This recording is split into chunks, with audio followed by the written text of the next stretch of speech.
Oh, I'd like to welcome everyone to the, what month are we in? The April meeting of the Warren Town Council. First order of business is the Pledge of Allegiance, and I would ask Timothy Prey to lead us in that, please.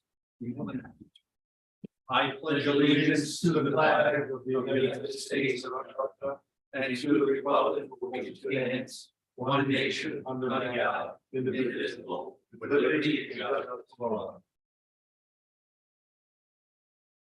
Okay, next on the agenda is the public comment section. This is a place where if you have something to say that's not on the agenda, basically it's just to come and bring it to our attention. We can't really take any actions on any of these items. Is there anyone that would like to address us for the public comment section?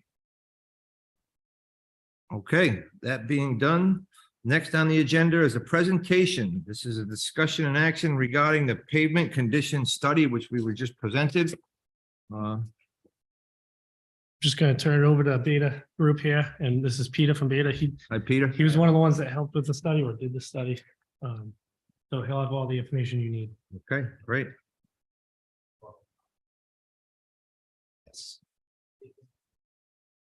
All right. Thank you. Thank you everyone for having me. I appreciate it. So my name is Peter D'Addaria, project manager, Beta Group. My coworker, Joe McGuire, I know has kind of been the project coordinator for most of this project. So I'm kind of filling in for him tonight. Okay. But I'm very familiar with pavement management. Been doing this for 12 years at Beta Group. So I'm going to quickly run through kind of the methodology of the project, summary findings, and then we'll discuss next steps. Next slide.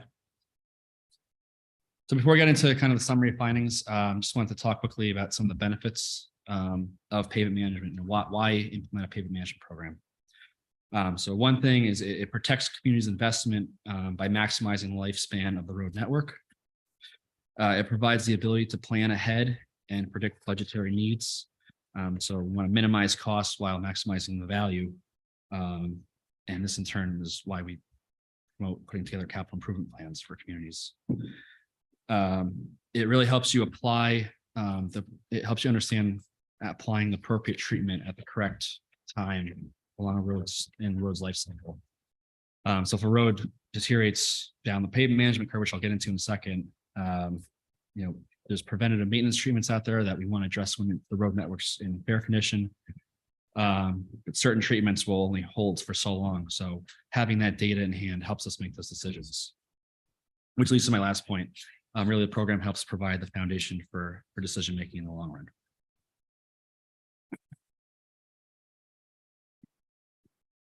So program goals and objectives. So first and foremost was to actually conduct the pavement condition assessment. So we want to establish a baseline of current ratings in the system and to establish a backlog to assume a rough estimated cost of what outstanding work is out there.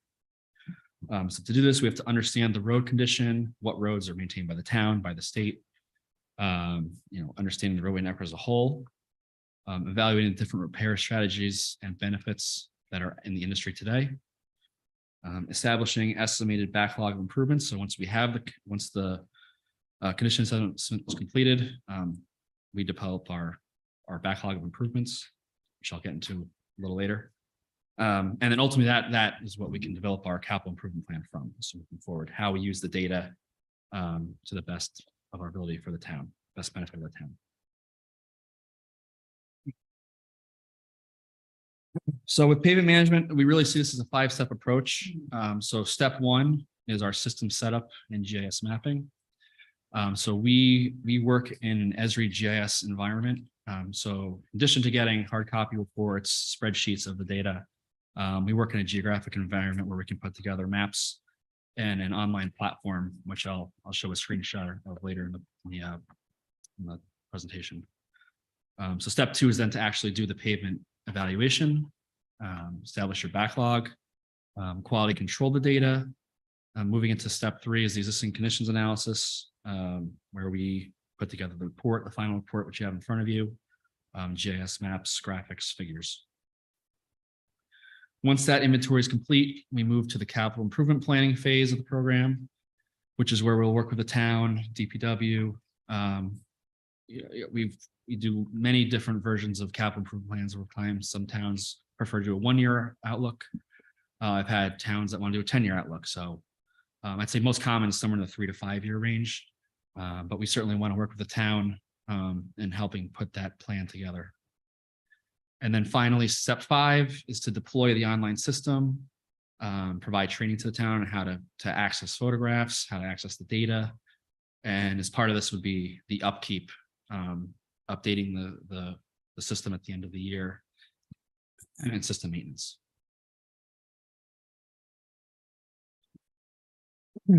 So for the actual pavement condition assessment, we partnered with a firm out of Boston called Civil AI, who uses LiDAR technology to derive the pavement condition scores. So you can see on the image here, that's one of Beta's vehicles that was used to do the condition analysis. You can see on the top is the LiDAR scanner. What the scanner does is as you drive down the road, it picks up spatially cracking, potholes, roadway distresses that you would see currently in the road. It stores that data in a point cloud, which then in turn, machine learning technologies run to generate a 0 to 100 road surface rating score. 0 being the worst, 100 being the best. Roads are generally inspected at the street segment level. So we're looking at block to block intersection level data. As part of the LiDAR inspection, the nice feature of it is you also get photographs as part of that inspection. So they provide both forward-facing photographs every 20 feet and full 360-degree imagery photographs. So the imagery is available in the ArcGIS Align dashboard system, which again, I'll get into in a later slide.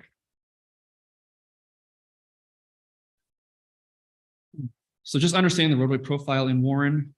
So roughly the town's made up of roughly 57 miles. Of the 57 miles, 42 miles are paved roads that were included as part of inspection for this project. You have roughly, so that's roughly 75% of the network. You have about 2.5 miles or so of private roads, and then another 11.5 miles of state road. So once the assessment was completed and the data was reviewed by Beta's lead pavement inspector, we wanted to simplify the data to kind of 5 high-level categories. So the first category at the top would be your deferred maintenance category. These are roads deemed to be in excellent condition at this time. Generally speaking, it's the RSR range. So the score for that range currently is 94 to 100. And so we're recommending no repair recommended this time of that road in the road's life cycle. 80 to 94 would be the second category. We classify this as routine maintenance. Pavements generally in good condition. Might be seeing some light cracking, some oxidation going on the road, discoloration.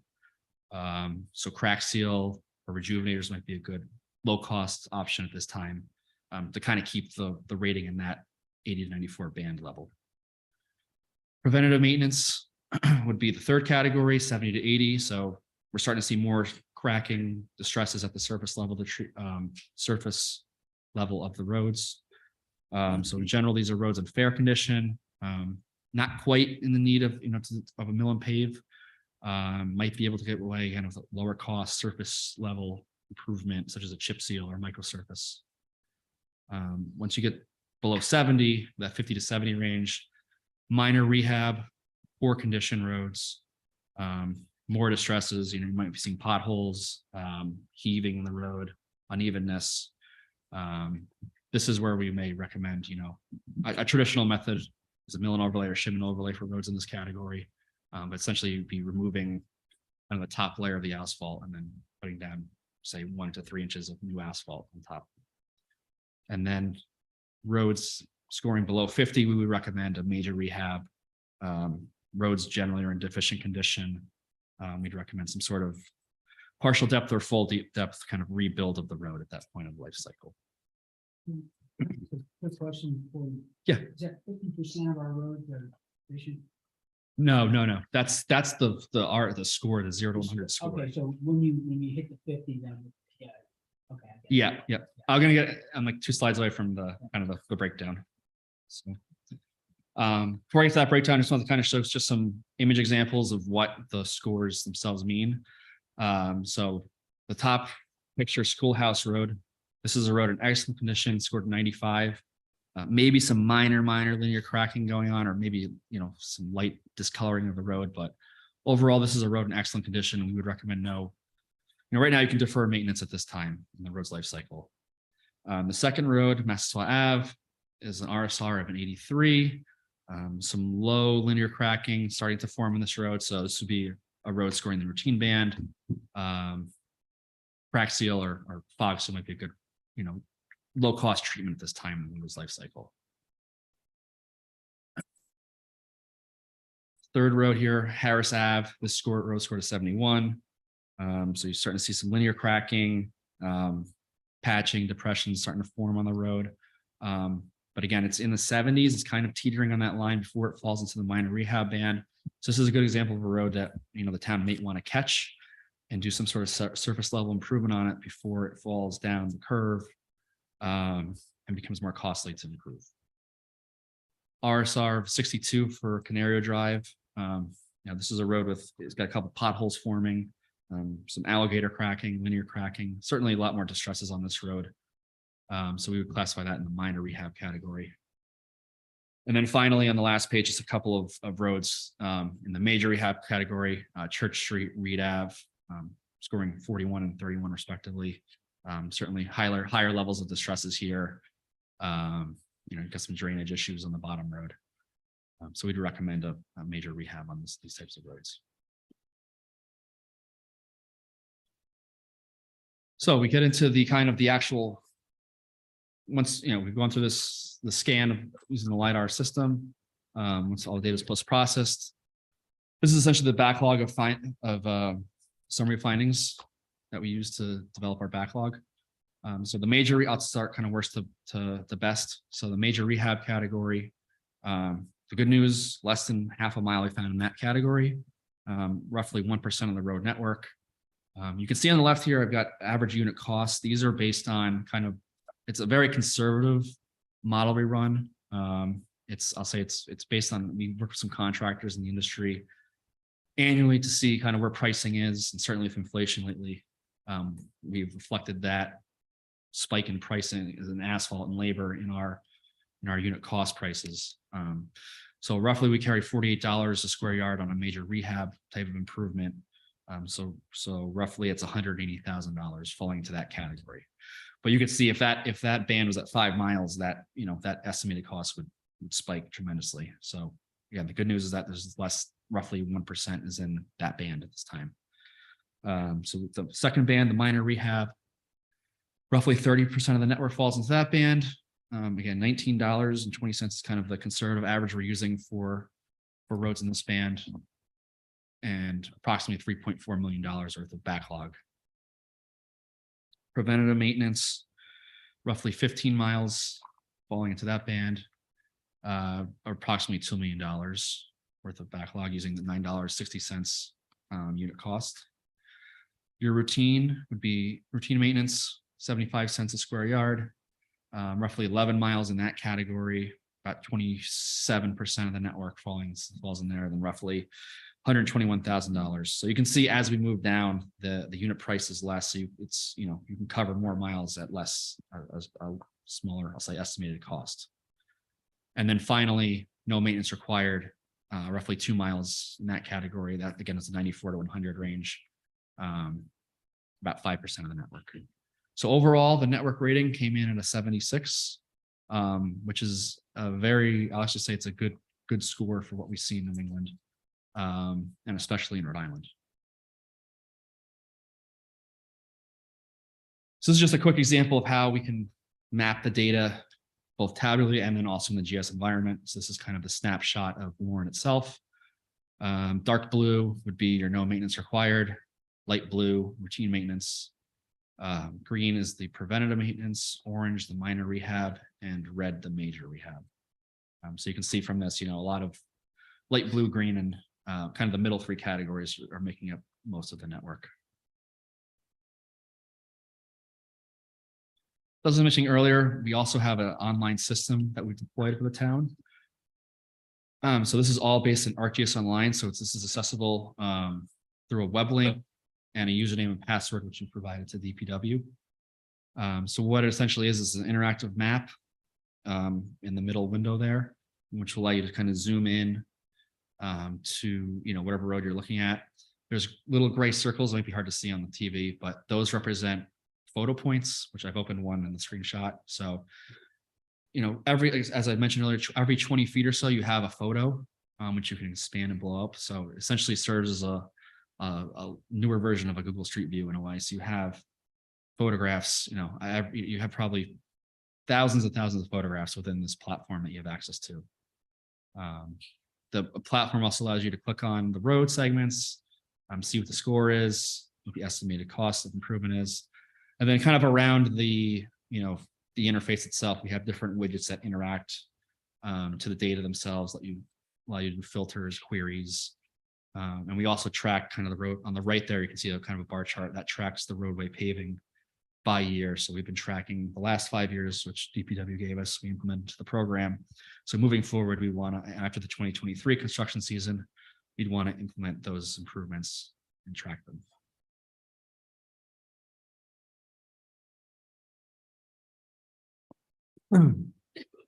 So with this data, what we also do is like to project how we see the RSR basically increasing, maintaining, or decreasing over time.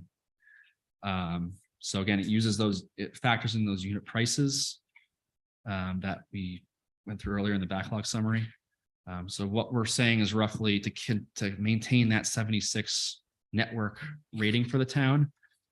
Again, based on current trends of pricing and kind of projected inflation, we would recommend roughly $475,000 be put into roads annually to kind of keep that rating status quo.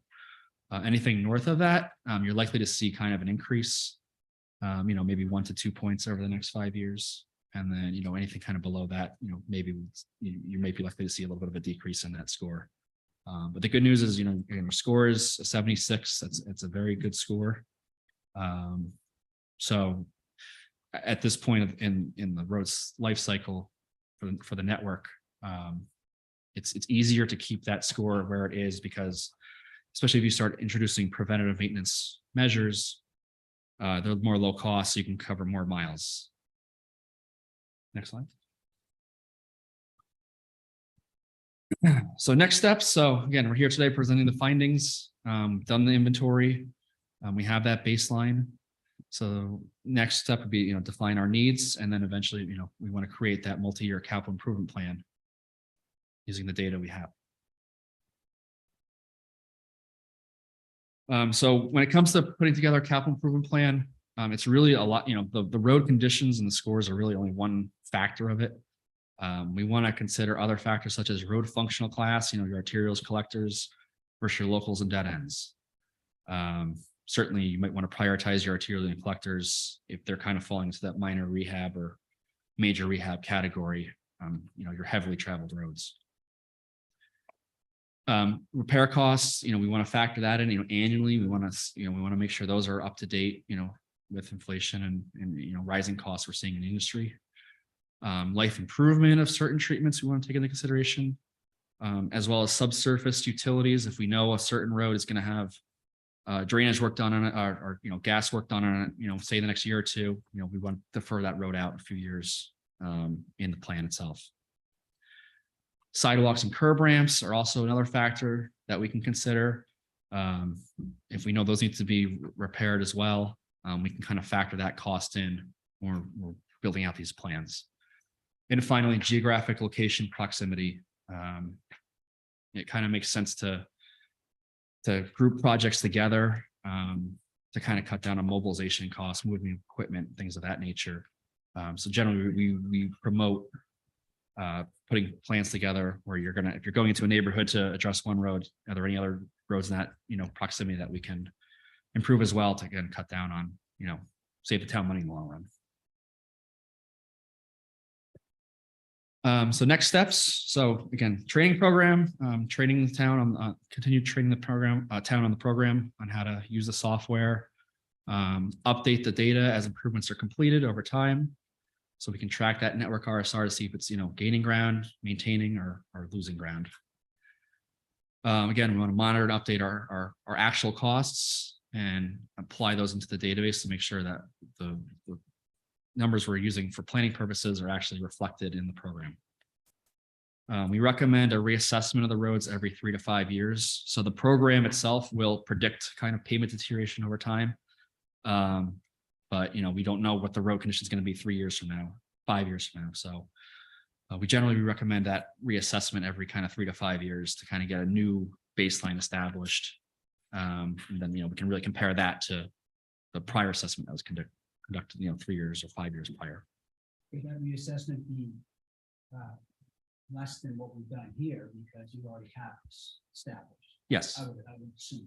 Yep, exactly. So yeah, so there's no, we already have the system set up. So it's, the next time it comes time to do an assessment, we can just go because we know we have already set the system up. So it's a lot quicker.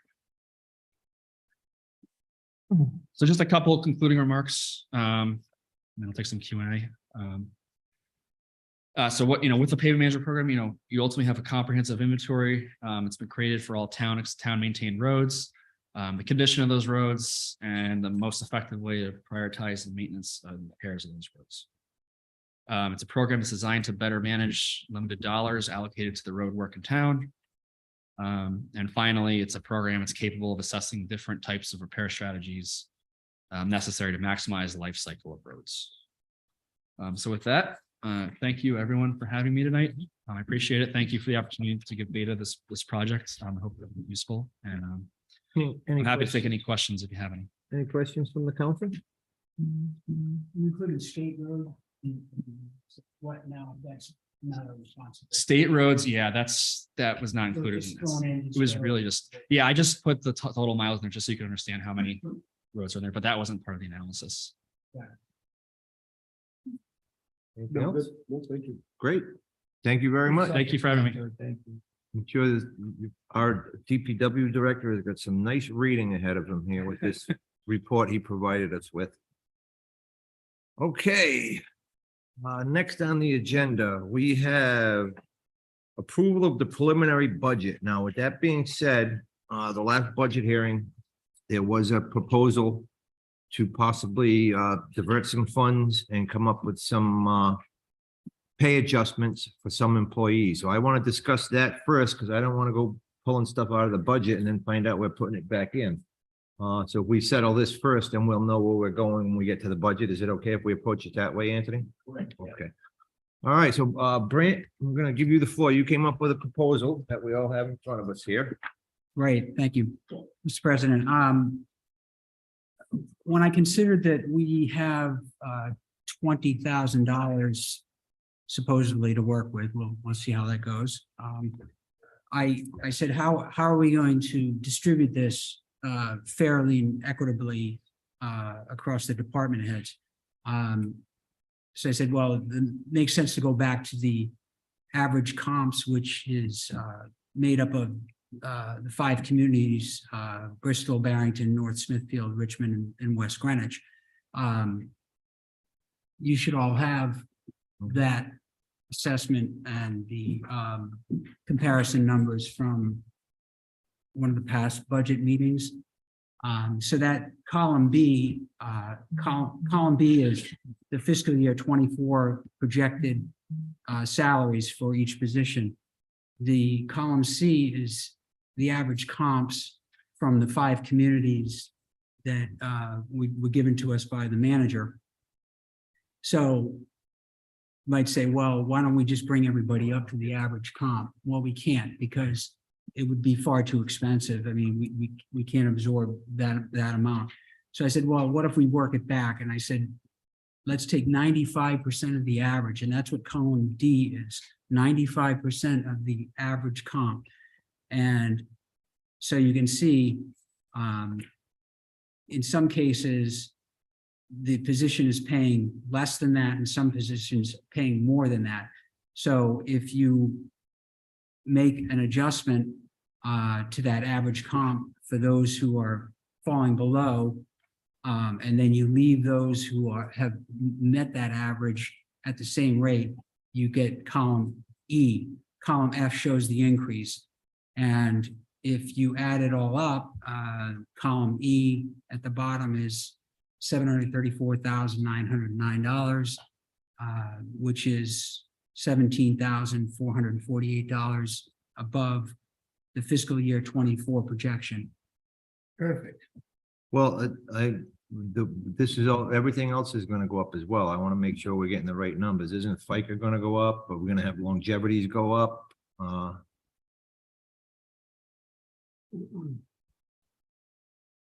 So there would be another additional cost for the FICA and the pension, and About then, 18%. right, so we could. So with Make that that adjustment, what calculation. number would we be looking at? That's something.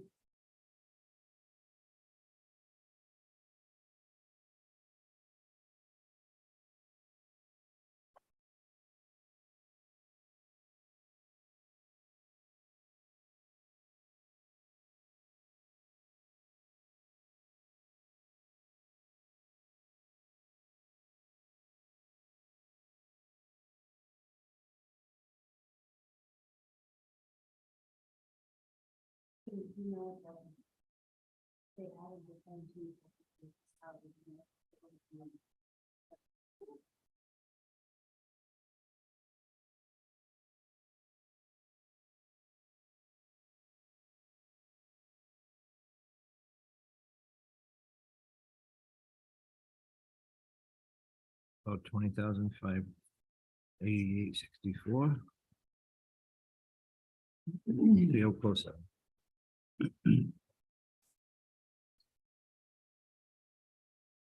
So Fung just said it's about 3,500 in FICA and pension that you would add to the 17,448. Okay, I actually came up with 20,588. Is that correct? Somewhere around there? I just did the quick 18%. Yeah, that sounds about right, but. Yeah. 20,000, what is it? She said almost 21,000. Almost So- 20, yeah, I got 20,500. So I didn't have those, I didn't calculate in the FICA and the pension expense. Because there's a, there's a rough estimate here. So here's where we are. And actually, I'm looking here and we don't have the rec director on here as well, but as one of the department heads. Well, I went with what I had for Yeah. comps, basically. Okay. So that's what I was utilizing. So it would bring us to 20,948. With the addition of the FICA, I just can't, the way the. 20,008. Oh, it's 20,876.53. And No. what does that do? Does that put us over? We gave ourselves a $20,000 cushion. But where does that put us in terms of? That keeps us in a comfort zone. Only if we take out. So we would Right. have to remove 876.53. No. Well, then that's gonna put us right at the number. I thought we were trying to stay at around the 12,000, because we had 12,000 extra at the last budget meeting as we stood. 12,800. Well, that's if we add another employee. I The thought way we that- were looking for, we gave ourselves $20,000 Correct. to. Well, kind we of- asked her to look, we haven't taken it out yet. She gave us, she gave us where it could come from. Exactly. But Correct, that's if we add another employee. to cut. correct. That's, We well, could that's, also not hire an employee, not make the cuts, maintain the budget with whatever that little increase is. well, it's still all up for discussion. It is, Well, that would be Still my budget That'd time. be my recommendation. Councilman Kalenda? Thoughts? Unfortunately, well, I'm a little late to the party because of other obligations, but if we're talking about the department heads, Are we talking about all the department heads? Because the Parks Director or Recs Director is not on this list. So if we're trying to raise the C at the same level, we have to put everybody in. Right. We have I to- wanted to Yeah. clarify the discussion on that position. Did we have the discussion of her going to salary and an increase in wage? Well, I mean, either way, we would have, if you want to increase the wage, we'd have to increase the budget item. What she had been looking for was to have an hourly rate that was equal to the clerical rate, which I calculated the annual cost of that would be to add 22. I have a typo here, 2287. $2,287. If you added that to the budget, then that would bring, So my specific question, I looked at my notes from the budget. We had put that off a few times. right, Did we? I couldn't you didn't find. address it. No, we do not. No, All right. but we don't have the comps for that one because. No, Right, They're it's part-time. just, right. Now, did we, But that increase, excuse me, that increase would be included, so to the math that we just discussed, if we're going to. that's not on Brant's proposal. No, Correct. We would have to add that. So you'd have to add that. That's what I'm saying. So in the math that we just did, you would have to include that, would you say? it was? Plus 18%, 2200? yeah. 2287, Now, we didn't, but that's not, she's not a. we didn't pension give a employee, stipend so- to the rec director this year, did we? No. That's another option. Right, that was, I'm just making sure we didn't add a stipend. No, And then on top of it, add this. so the 95% of average is just a number I pulled, an arbitrary number. I mean, we could adjust that number and, it would. 93%. Exactly, something, I would have to, I did this on Excel and would have to pull the numbers and. Okay, so adjust them. let's see if we could, do we have a consensus that the council wants to proceed this way? Because if we want to proceed this way, we can pull some money out of the budget and then have it worked out where the percentage comes to what we pulled out. Does that make sense to everybody? And give me a mark. Yep. If that's the way the council wants to proceed, I'm not sure. It's fine. I think it sets the stage for the future reemployment of these positions as well as maintaining the morale of the people we have. Because we've been through tough times with some of these vacancies. And we know how hard it is to fill them at the rate we were at. And I think that this is needed. And that my position hasn't changed. I think it's needed. Okay, so basically, now, all right, now we can weave the other one in here. Kate, I don't have in the packet, where you proposed cuts. Was that just in an email? Was that in the packet? That's in this memo here. Right. A memo, a 3-page memo that's the. Right here, it was on there. Yeah. it's on right the on- last page. Yep. Okay, so we have a proposal from the town manager, which is gonna pull out $20,000, which is what we directed her to do last meeting. So what I'm hearing is it sounds like the council wants to proceed this way. So what we could do is, do we want to proceed with the recommendations from the manager to get our 20,000 and then we can have that dispersed by whatever that percentage comes out? Does that make sense? Yes, Yeah, we Okay, reduce yeah. it from 95 to whatever. To the wherever it percentage is, so would be that 20 covers it math all. meets. And we want to add in the rec director as well. Correct. so that's another 22. and change. 2,200. yeah. 22 and change. Yeah. Yeah. Okay, so if we can probably do this all in one shot. Actually, for the budget, we just need to, so I guess we need to discuss the town managers where she wants to pull the, dollars from. And that comes up to a total of $20,000. Is that where we're looking to go? Are we comfortable with that? That's if you want to continue adding another employee. Correct, which it actually, as the budget stands, it's in there. So we would have to, So yeah, I think you should have that discussion first, okay. because if that were to not be included, then these cuts don't have to happen. Okay. And I don't disagree that there may be a workload that would be easier met with a third employee or fourth employee, whatever the number is to the office. I just don't feel that over the 30 years of funding that position, we're going to do the taxpayers justice and get that rate of return from the added employer. All right, just to clarify for the people in the public, in case they're not following us, this was the last budget meeting. We approved a new full-time employee clerk for the town clerk's office with a cost of $45,939. I guess Mr. Di Pasquale is looking to pull that out but then we're only gonna get half of that because wasn't part of that, Maintain the maintain the part-time employee. part-timer. It's only gonna be about $20,000 in the difference. We determined that last. Right, and that's Correct, what- yeah. And that's how you came up with the money to put your formula together. So it depends. Do we want to go that route or do we want to take the money the way the town manager presented? We get that money out of the budget.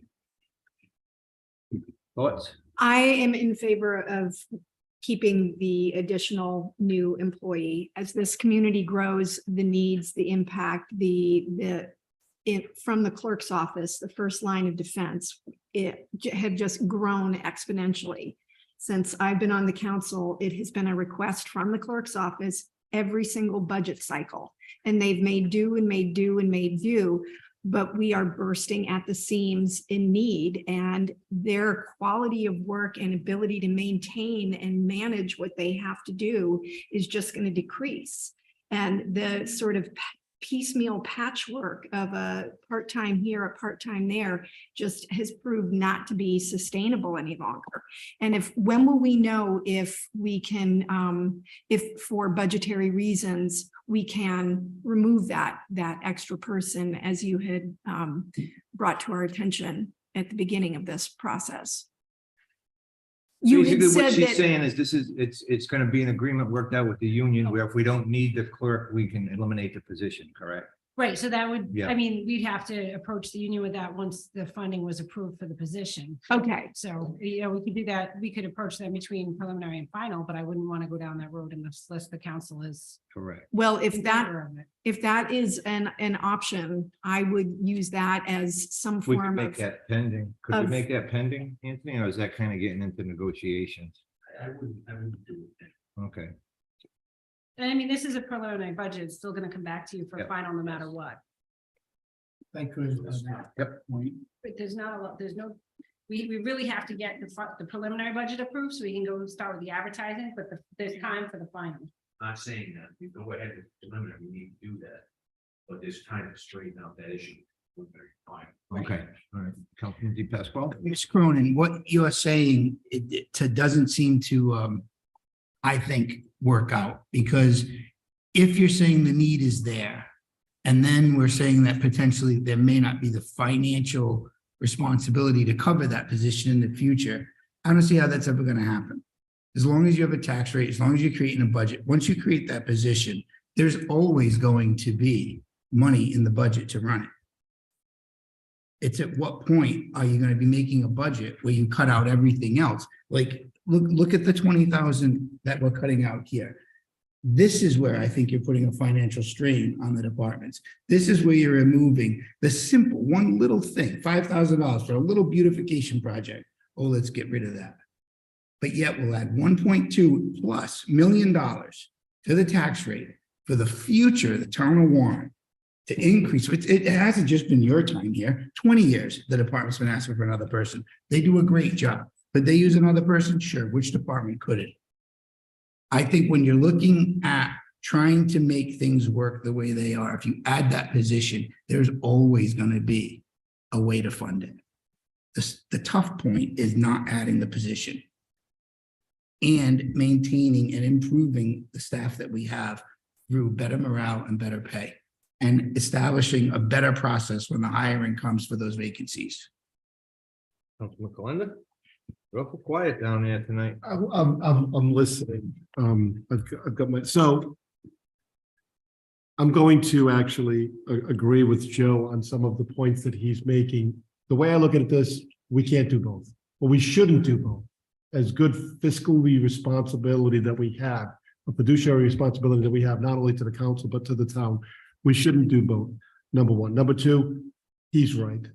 If this becomes a union position, the union's never going to concede and say, hey, we don't need that position anymore. So we're going to end up funding it throughout the course of the next 30, 40 years.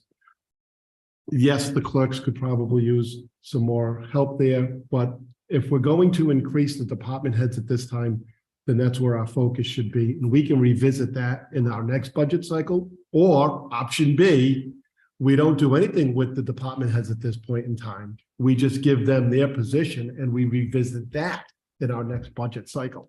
But it's probably not a good idea to do them both at the same time. I agree with Carrie that I think it's important the clerk's office run as efficiently as we can make it run, because it's, as she said, the first line of defense.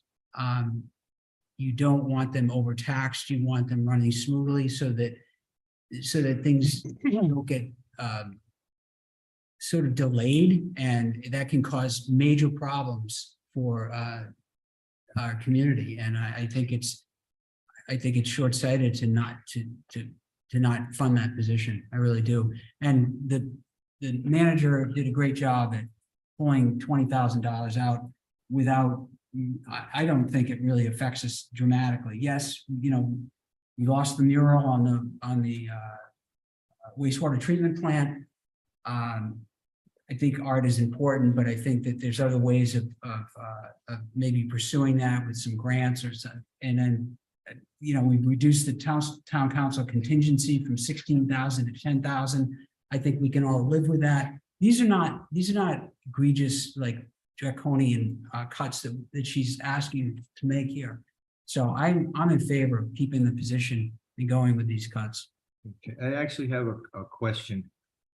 One of the manager's recommendations was reduce the pay increase for the vacant planning director. But over on your sheet, it's at the higher number, correct? So would that lower your sheet by 2,000 if we did both of those? Does that make sense? You know what I'm saying? Right, yes, that would reduce the number on Mr. Hackett's spreadsheet. Okay. Can I just clarify one thing? Yep, sure. I am not doing a comparison between the importance of these cuts. I'm looking at these cuts as very trivial. I think that a lot of these are worst case scenarios, like the council contingency. It may be there at the end of the year. We may not ever need it. This isn't how you're balancing your budget for 30 years. Adding an employee is over $1.2 million. No guarantee of the output. They're doing a good job. They do a great job. They could use another, they could use 3 more people. It would be excellent. Nobody has to get up. Everybody, 4 people, 5 people, 10 people in it. We've also got a list here that the manager has developed of some, you know, suggestions that Going in would, the future, yeah. that we could, you know, streamline our budget in the future. And I think there's some really smart things here. And I think we could find some savings. We could find some savings here that would really give us some relief. This And would be in the future, so we'll have to consider this in the future. I think let me see if I can, I think what we should do first is take a vote if we want to accept Mr. Heckert's compensation plan. Like adding in actually, it's pretty much going to come out as a wash, because if we add in the rec director, and one of the town managers' things was to save the $2,000, reducing the planning director, so that's gonna be pretty much a wash there by adding the rec director and correcting the planning director. So I think if we vote on that first, and then we're gonna have to, I think that sounds like that's gonna be the easy vote. The tough vote is gonna be, where is it gonna come from? All right, so I'll take a motion on Mr. Heckert's proposed plans with the amendments as spoken about. So moved. Do we have a second? Second. All in favor? Aye. Okay, that's the easy one. Discussion on where do we want it to come from? We've had a bunch of it, either any more discussion, or I'll take a motion.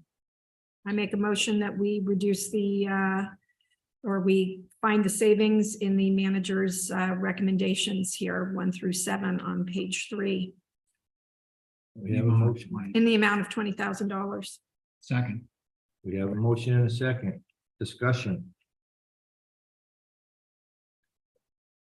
And I think doing these cuts is short-sighted, and I think adding an employee is short-sighted for the long time, the overall cost.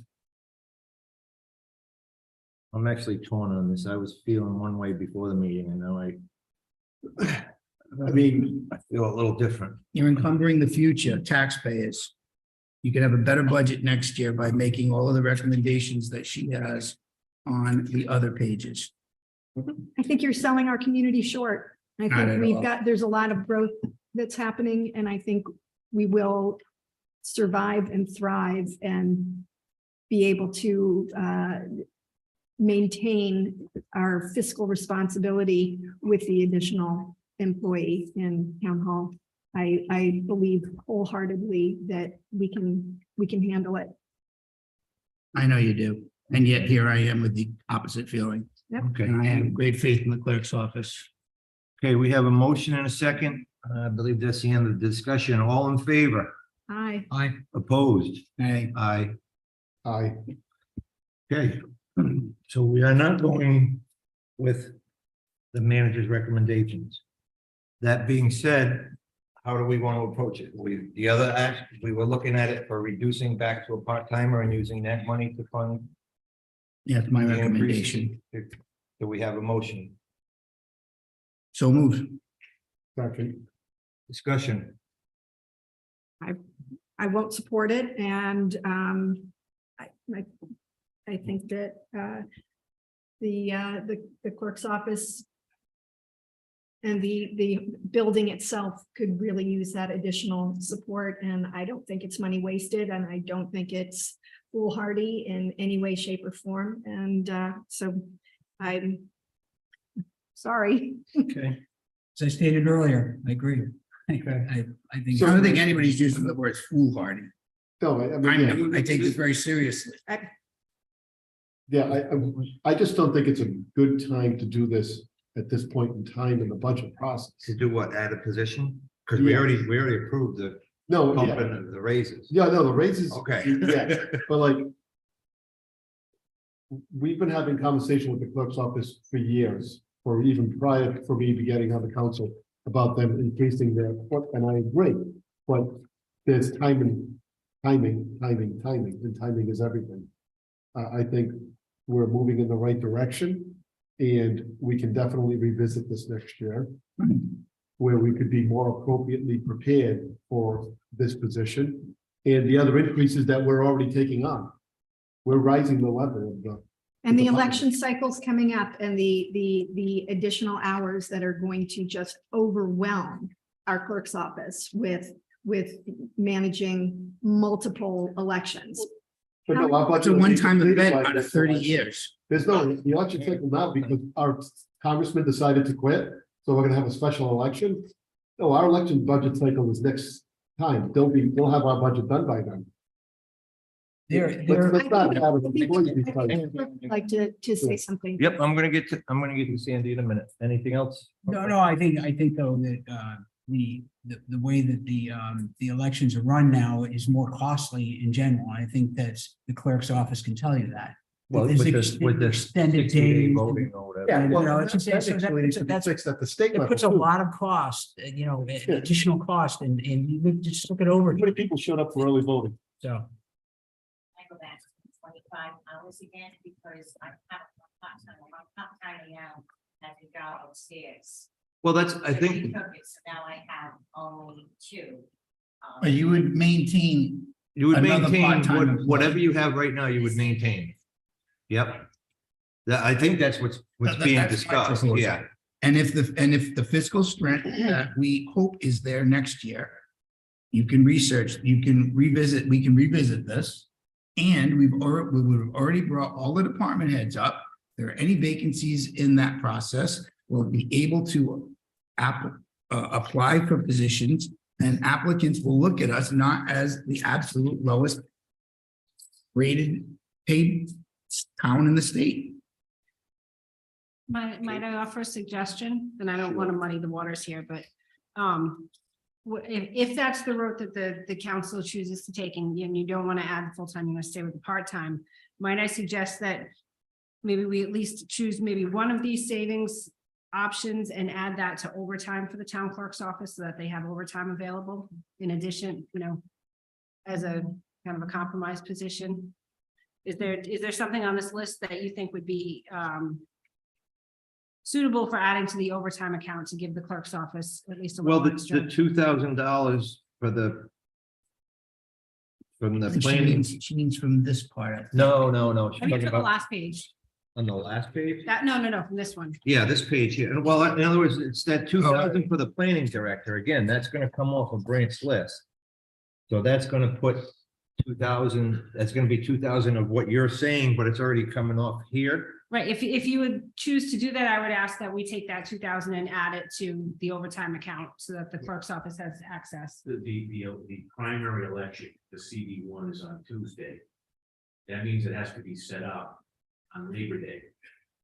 That means you gotta pay overtime Well, we- holiday because of that. Mr. DeSisto, we could reduce the council contingency. Yes. And if we didn't reduce the council contingency, wouldn't we be able to use the council contingency for that anyway? Is that sound fiscal practice? No. Removing it would be because we're going to put it to a specific use. All I'm asking is if we didn't move that line item, isn't it within our purview, if that were to happen, to use the council contingency to fund the overtime for the special election? How much do Yeah, you what's the think you would number? need for the? And overtime? I recommend the council contingency. Well, I'm sure they could use whatever you give them. I'm sure they'll use every hour they can get. So all right, so a different way of asking the question, if there were a need to go into the council contingency, wouldn't we be able to go into the general fund?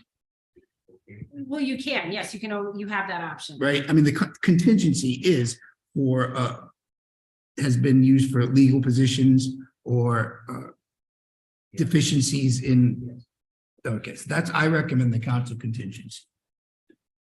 Okay, let me see if I can get this. Because it's just a standby anyway. So so your motion is basically to reduce the full-time clerk to part-time, Correct. use that savings towards the.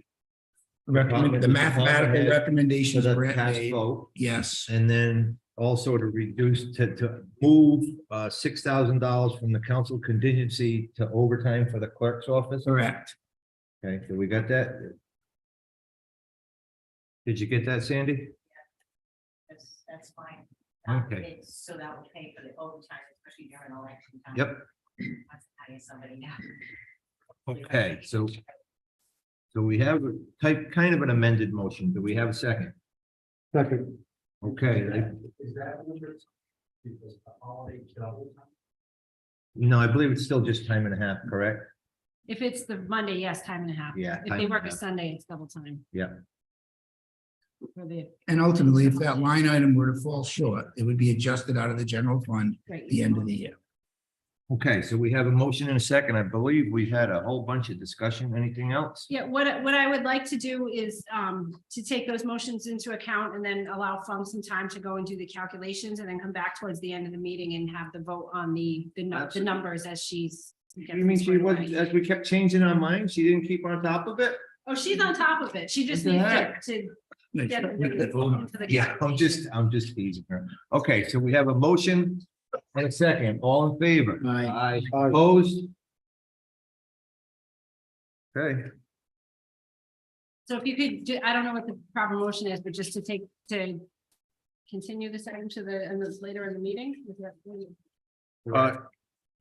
can I have a motion to move the approval of the preliminary budget pending the So moved. treasurer coming up with the numbers? Second. So I have a motion and a second. All in favor? Aye. Aye, okay. All right, I gotta get myself. Good job, Evan, reorganized. with that. Thank you. That's all right, whatever. Okay, so that's continued, that's over here. That one over here, okay, now we have proclamations. We have an Earth Day proclamation, an Arbor Day proclamation, and a 54th Municipal Clerks Week proclamation. I believe didn't we vote on these already to have them authorize the signature? No? Okay, let's do the Earth Day do we want me to read these proclamations? Usually you do. Okay. First, Earth Day. I don't only have two proclamations in front of me. I don't have the Arbor Day proclamation. Okay, good. All right. First one on the agenda is Arbor Day. Whereas in 1872, J. Sterling Morton proposed to the Nebraska Board of Agriculture that a special day be set aside for planting of trees, and whereas this holiday called Arbor Day was first observed with the planting of more than 1 million trees in Nebraska, and Arbor Day is now observed throughout the nation and the world. And whereas trees reduce the erosion of our precious topsoil by wind and water, cut heating and cooling costs, moderate the temperature, clean the air, provide oxygen, and provide habitat for wildlife. And whereas trees are a renewable resource, giving us paper, wood for our homes, fuel for our fires, and countless other wood products. And whereas trees in our city increase property values, enhance the economic vitality of business areas, and beautify our community. And whereas trees, wherever they are planted, are a source of joy and spiritual renewal. And whereas Warren has been recognized as a Tree City USA by the National Arbor Day Foundation and desires to continue its tree planting practices. Now, therefore, I, John W. Hanley, Town Council President of the Town of Warren, do hereby proclaim April 28th, 2023 as Arbor Day in the Town of Warren, and urge all citizens to celebrate Arbor Day and support efforts to protect our trees and woodlands. Could I have a motion? So moved. Second. All in favor? Aye. It's that one. Next on the agenda, we have Earth Day. Whereas the Council of the Town of Warren recognizes that the first Earth Day in 1970 was the beginning of the modern environmental movement, which emphasizes the value of a cleaner environment. Whereas Earth Day has become a worldwide event and has highlighted some of our most critical environmental issues. Whereas Rhode Island citizens in general, and Warren residents in particular, have demonstrated commitment to environmental conservation and have encouraged environmental action from leaders to protect our bountiful natural assets. Whereas it is our common responsibility to clean our environment and protect it from degradation. Whereas in 2023, Earth Day is on Saturday, April 22nd in Warren. The Earth Day celebration cleanup activities will take place on April 22nd, 2023. Resolved that the Council of the Town of Warren supports this 31st year of Warren Conservation Commission's Earth Day celebration activities in Warren and other activities on a statewide, national, and global level. And be further resolved that we encourage Warren residents to participate in neighborhood cleanups, educational activities, and celebrations connected with Warren's Earth Day celebration. Can I have a motion? So moved. Do we have a second? Motion and a second, all in favor? Okay, now we have municipal 54th Annual Municipal Clerks Week. Whereas the Office of the Professional Municipal Clerk, a time-honored and vital part of local government, exists throughout the world. And whereas the Office of the Professional Municipal Clerk is the oldest among public servants. And whereas the Office of the Professional Municipal Clerk provides the professional link between the citizens, the local governing bodies, and agencies of government at other levels. And whereas professional municipal clerks have pledged to be ever mindful of their neutrality and impartiality, rendering equal service to all. Whereas the professional municipal clerk serves as the information center on functions of local government and community. Whereas professional municipal clerks continually strive to improve the administration of the affairs of the Office of the Professional Municipal Clerk through participation in education programs, seminars, workshops, and the annual meetings of their state, provincial, county, and international professional organizations. Whereas it is most appropriate that we recognize the accomplishments of the Office of the Professional Municipal Clerk.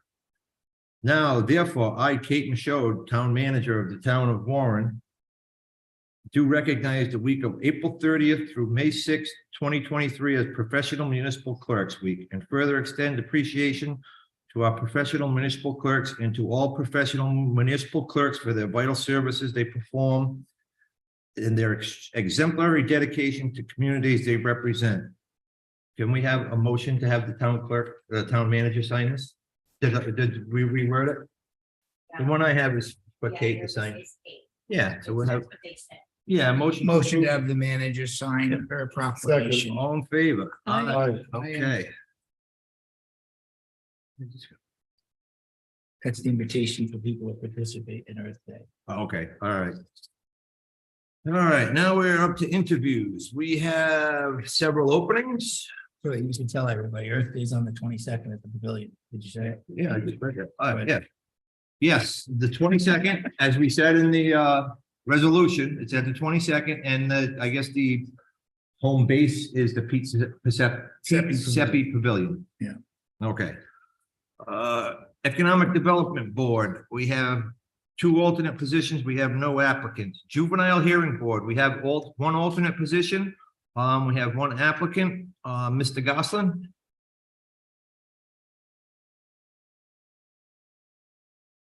Hello. Good evening. Good evening, council people. How are Good you? to see you. Good to see you. Good. Same here. Just give us a little rundown while you're interested and we'll take it from there. Well, I've seen this position advertised, I don't know, for a couple of years. Just looking to give back to the town of Warren. See if I can provide any guidance. To be honest, I have no idea how the board was created or what it actually does, but I'm anxious to find out and maybe make a difference in someone's future, male or female. Very good. Now, does this board answer to the police chief? Yes. Okay. All right, any questions from the council? Maybe Mr. Goslin would like, I don't think it meets annually. It meets as needed, correct? So it's as needed. Okay, that's fine. No, I make a motion to approve Mr. Goslin. Second. We have a motion and a second. All in favor? Aye. Thank you very much. Thank you. Go, take care. Okay, next, we have the planning board. We have 1 alternate position available, and it's Terry Dalla Paz. Please come forward. I believe the clerk has corresponded with this applicant. Okay, I have, she, actually got called down to. So she has it. She gave me the name. yeah, okay. Do we have a motion? I'll make a motion to Continue this to May. introduce the May. Second, Second. all in favor? Aye. Okay, next we have Tax Board of Assessment Review. We have 1 position available. Derek Trombley, the hardest working man in Warren.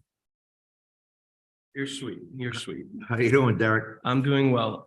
So I have previously served on this board for 3 years. I left it because I wanted to pursue opportunities on other boards, economic development, Parks and Rec, and a 3rd board, which I can't recall. At the time, I believe that council meeting was the council meeting at which Mr. Hanley became council president a few years ago. There was a more qualified applicant, and I only got 2 of the positions that I was seeking. I think I've done a lot with them. And I'm applying to rejoin the Tax Assessors Review Board because we have the reevaluation this year. There's going to be a lot more cases, and the tax assessor asked me if I would join back on because he likes to have a full complement to make sure he can get a quorum.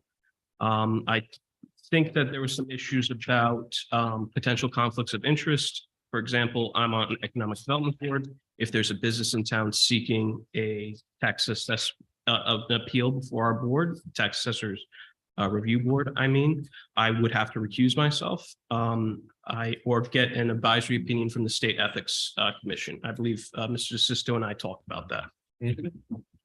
Yeah, I commend probably want to volunteer as much as he does. There's no bar in the charter from having him serve on this Multiple board boards. and serving on other boards. But we did discuss if there was perhaps something pending before the EDB and the T-bar, as it's referred to. Then at that point, we're really looking at a recusal on the tax board of assessment review. I don't even see it ever happen. It could, It could, but. and in that case, I would follow the law. Yeah, oh, absolutely, but I'm just, Mr. Trombley asked me to give him a belt and There it suspenders is. opinion. Mr. Trombley, I make a motion for you to go back on the tax assessment. whatever it is. You have a motion. Do we have a second? Second. Motion and a second. All in favor? Aye. Thank you. Okay, that gets us to the minutes, acceptance of the minutes. First on, we have the Tuesday, the 14th, regular town council meeting. Any corrections? Then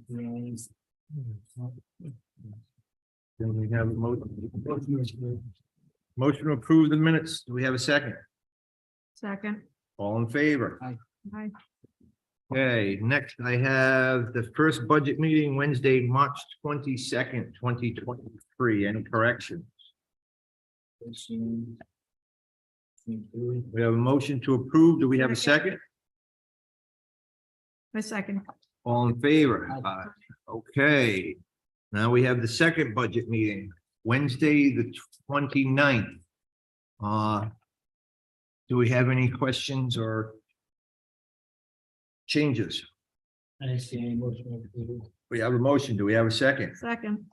Okay. Now let's get to the executive session minutes. Lots of minutes this month. Oh, yeah, all in favor for the minutes? Aye. Okay, next we have the March 14th, 2023 executive session minutes. We have a motion. Second. All in favor? Aye. Okay, and lastly, we have the March 29th, 2023 executive session. Motion approved. We have a Second. motion. Do we have a second? Second. All in favor? Aye. Okay, now let's get back over here. We have the consent agenda, P1, P2, P3. Does anybody want to pull any of these, or are we okay with passing as a consent agenda? Make a motion to approve. We have a motion. Do we have a second? We pass the consent agenda. Second. All in favor? Okay, next we have ordinance, Newtown Code, finance and taxation. This was first reading we had the first reading at the last budget agenda. This is, well, basically, I believe it gives our tax assessor a little more leeway to, or gives the council a little more leeway to assign. Anthony? Actually, if you'll take a look at what's on the agenda, there is a one sentence addition to what was at the first reading, and that is the tax assessor shall implement the tax classification of property pursuant to state law. So we need to amend the That's correct, first, yes. first reading. Okay. That's correct. Can we have a motion to amend the first reading to include that? We have a motion. We have a second. Second. All in favor? Aye. Okay, do we have any other questions from the council on this ordinance? It's pretty straightforward. Is there anyone in the public that wants to speak on this ordinance? Okay, can we have a motion for approval of second reading? Motion to approve. Second. We have a motion and a second. All in favor? Aye. Aye. Okay, moving on. Okay, we have P4, it's request for a Class F beverage license. It's from Dawn Lawrence, 96 Market Street, and it's for the Armory. Is Ms. Lawrence here? No? She did withdraw her application because of insurance. Yeah, we have an insurance requirement. If she's gonna use the Armory and serve alcohol, she's gotta have an insurance policy, which normally costs $125. I'm not sure where she looked for it, but she might have withdrawn that. Okay, so that P4 was withdrawn. And just so you know, her parents are having a 60th wedding anniversary and they were married at the Armory 60 years ago. Wow. Okay, so that P4 is withdrawn. Let's go to P5. We have request for a transfer of vitrilling license from JP Donuts to WRI Donuts. Please come forward. Pretty good. How are you? Well, thanks. I'm Greg Knoll. I'm a partner of David Kafouis. So we bought the Dunkin' Donuts located at 375 Main Street from JP Donuts Inc. And we'd like to transfer the common victualler license to WRI Donuts LLC. It's a Dunkin' Donuts. The hours are the same. We serve the same products as the previous owners. We bought it January 12th. Okay, questions from the council? I have one. Shoot. Are you aware of the just unbelievably unacceptable and just the proliferation of Dunkin' Donuts debris that is spread around the streets and grounds of the town? At this particular location? There's Dunkin' Donuts cups and straws and But at this bag. particular location in Well, particular? that's the only, downtown, All there's right. one Dunkin' Donuts location and it's on Main Street. And there is a ton of just trash and debris all around downtown that has Dunkin' Donuts logos on it. And I'm just asking if you are aware of that, and if you are not, I'm letting you know. And perhaps you might consider putting together some sort of program or campaign that would encourage your customers not to litter. Yeah. I know Dunkin' Donuts has historically supported and sponsored our Earth Day cleanup, which is kind of ironic because they're among the worst. They're among the worst offenders of the trash in the community. So if you're the new owner, you should know, and No, I- really appreciate you doing something to educate your customers. Yeah, so no, I appreciate that. I wasn't aware of that problem at this particular location. We take a lot of pride in our business, so I'll certainly speak to the multi-unit manager as well as the director of operations we have that oversee this, and then obviously the store manager. I don't want a dirty location. I don't want trash and debris to be blown around town. No, I don't think she's talking. I don't This is mean, just an FYI. I mean yeah. within your business, I'm sure Yeah. the business is clean. Right, I mean, just your client base gets a little wild with their, they you know, do. and my yard ends up taking a lot of it. And I think a lot of people would agree that it's a problem and it's very identifiable. Nips and Dunkin' Donuts, Right, yeah. just so you know. No, I appreciate it. Right. Well, yeah. just If I give you a coffee at morning and coffee, nips at night. Yeah. Any other questions or comments from the council? How long have you owned your businesses? So this particular business, we closed January 12th, but we owned I multiple mean, you've been in the business. all my life. Yeah, Motion to approve. We have a appreciate it. motion. Second, all in favor? Aye. Thanks very Good much. luck. Have a great night. Okay, next we have P6, request for a Class F beverage and entertainment license from the Rotary Club. Mr. Prey. And actually, look, we'll do P6 and P7 together. The other one is permission to make Water Street a one-way on the days of the things. We'll take up P8 by itself later. But let's do P6 and P7, and this is for the annual Cohog Festival in September. I don't have anything else to add other than what's in there. We're asking for an entertainment license for both days, Saturday and Sunday. We're asking for a beverage license for both days, Saturday and Sunday.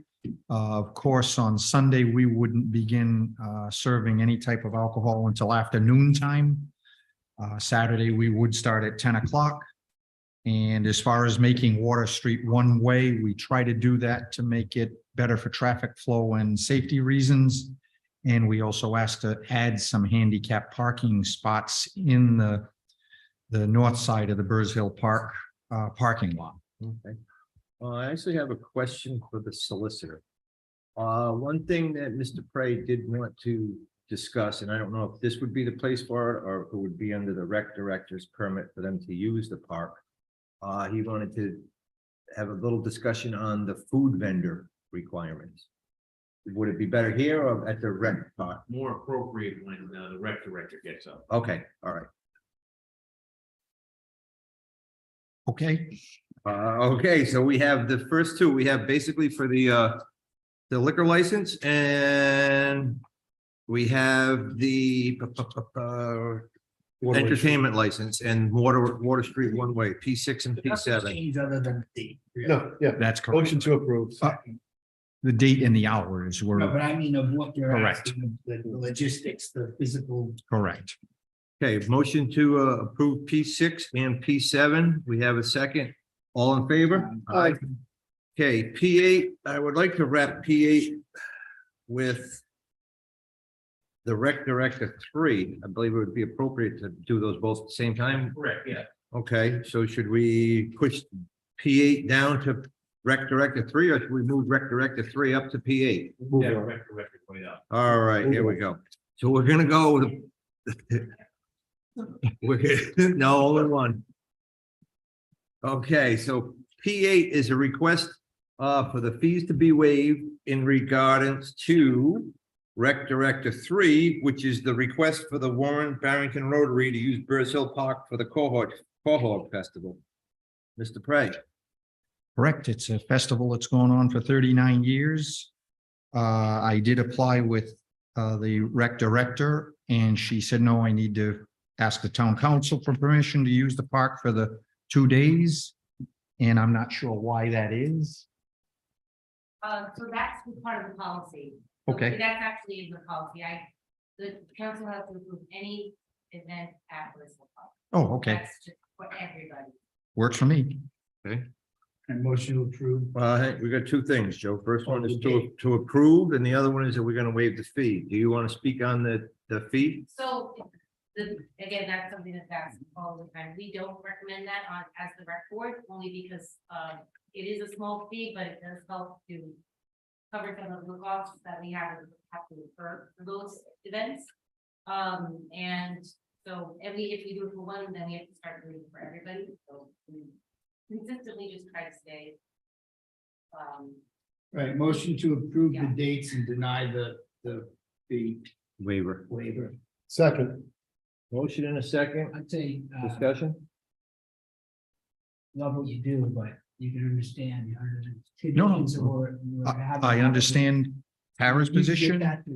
My board asks me to ask, they feel that what you charge is wrong, but I have to look at it from her point of view too. That's money that she uses to run At programs. least you're consistent. You ask every year. Yeah, so- Okay, we have a motion in a second to approve the use of the field but deny the fee waiver. All in favor? Aye.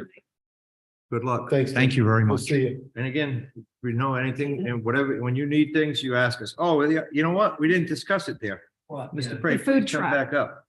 Yeah, the food truck. Yeah, he wanted to talk about the food trucks. So what's happening with food trucks is when we send out applications for people to sign up to do the Quahog Festival, food trucks, vendors, crafters, everybody.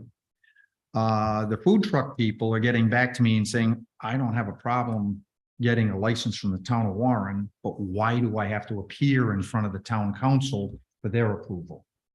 They're telling me they haven't had to do it in East Providence, they haven't had to do it in Bristol, haven't had to do it in other communities.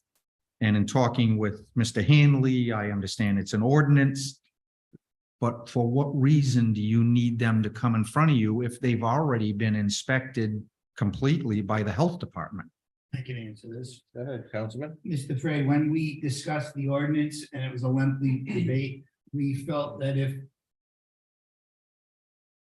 I want to make sure Well, everybody. Sure, we felt that the vendors that were looking to do business in Warren would probably give us their best step forward if they showed up and let us see them and interview them and get an idea of what they're going to do when they come here to vend. So it's that one-time introduction, and that's how we voted, and that goes back several years. And we do know other communities don't require it. But remember, they're gonna put their best foot forward with the food that they're serving and the But imagine environment that they're if they show up here dirty, late, and unruly. Do we And really want them coming into town We- and doing business? for years, we've had the health department come and inspect everybody at our Quahog Festival and, Oh, no, I'm not attaching this to the So- Quahog Festival. but In regards to the local ordinance of Mhm. getting a vending license for a food truck in Warren, there are several requirements, okay. health certified, state inspection, all of that stuff. Mhm. And with a belt and suspenders approach, we included coming to the town council and introducing yourself, taking pride in doing business in Warren, have an introduction to us, and you can be here a whole year. And I think it's, and actually for the renewal, I don't think you need to You show don't have to come up, back. do they? Correct. You know. Correct me if I'm wrong in any. No, you're right. when you said annual, you're particularly right. Now, I'm solicitor in other communities. Mhm. Communities I represent, you only gotta show up to get your license in the first instance. It runs for a year. You don't have to show up for the renewal. As far as I'm concerned, if there's communities that are doing that, it's in a deviation from state law. Sandy, please, Yeah. please back me up on it. Yeah, I think they're giving you some bad information. Yeah. I just need a list from Tara that now she's getting ready for her own thing. I just need a list of who to make sure that. They renewed, yeah. No one's sneaking. Good. And no one's sneaking. Yeah, see, the state law says you need to get the local license. And to get the local license. It's you an gotta- annual license, I- not a I'm not- one-time only license. Oh, I'm not disputing the license. I agree 100% with the license. I don't agree with them having to appear before the town council just to say who I am and what I do when everybody else is already inspected By the state law. Yeah, by state law. yeah. Okay, Sarah? I have a question. So, Sandy just brought it up. Who is, is he responsible to get me the list, or is he responsible to get Sandy? The clerk's office. So does of the list food come- vendors. So Right. Is it the recreation department? The clerk's the one that would verify it, so I would say it needs to go to the clerk. Okay, Yeah, whoever it is that's gonna have them give me a list. So the one that just me, that coordinator, Yeah. if they, want you, have to come to the council. Okay. That's not just for That's not just for the Quahog Festival. That's Oh, I know. giving them a vending license to come to the. Any of our concerts, to- functions, yeah. Whatever we have, so I understand Okay. that. Yes, I understand that. Okay. I'm, I just want you to know, it's not an attachment no, to no, the no, Quahog Festival. I understand. Yep, I understand. Use it at the same, that same Yep. person can be at your place and also. yeah, once they have a license, they can come to any of the events. Yep. Right. Okay. Okay, All right, thank you very much. you're welcome.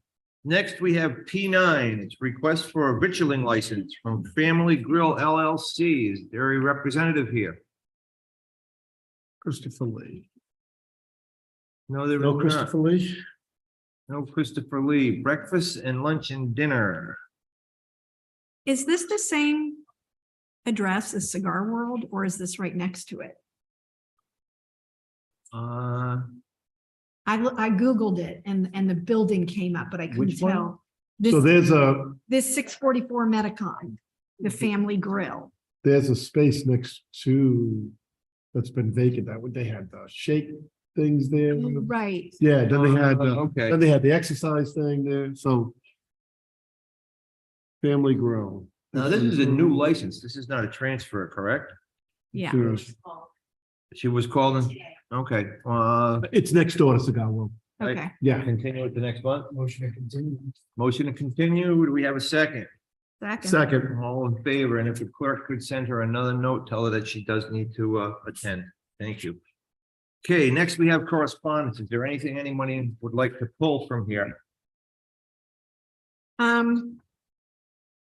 I'd just like to say that C5, the resolution from the town of Burville in opposition to Rhode Island 2023 gun control legislation, that I do not support their resolution.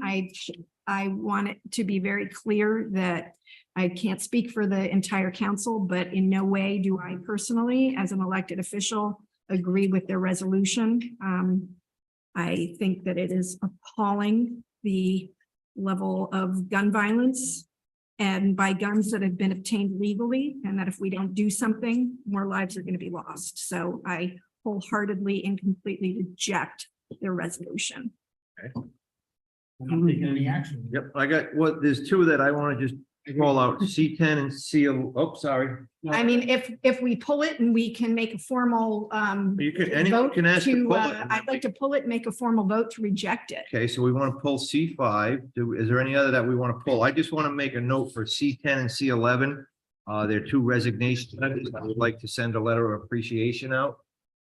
Anthony? On C2, that resolution for S317.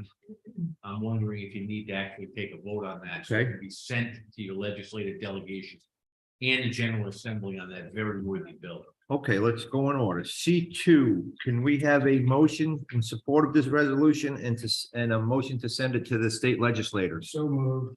Do we have a second? All in favor? Aye. Okay, Kerry wanted to pull C5. I am assuming you're gonna make a motion, Kerry. I make a motion that we, the town council of Warren, Rhode Island, vehemently reject the resolution of the town of Burrillville in their opposition to Rhode Island 2023 gun control legislation. There is a whole packet of gun control legislation. They are in opposition to all of it, and I would like to say that I reject their opposition, or that we reject that opposition. I didn't even read it. What's it saying?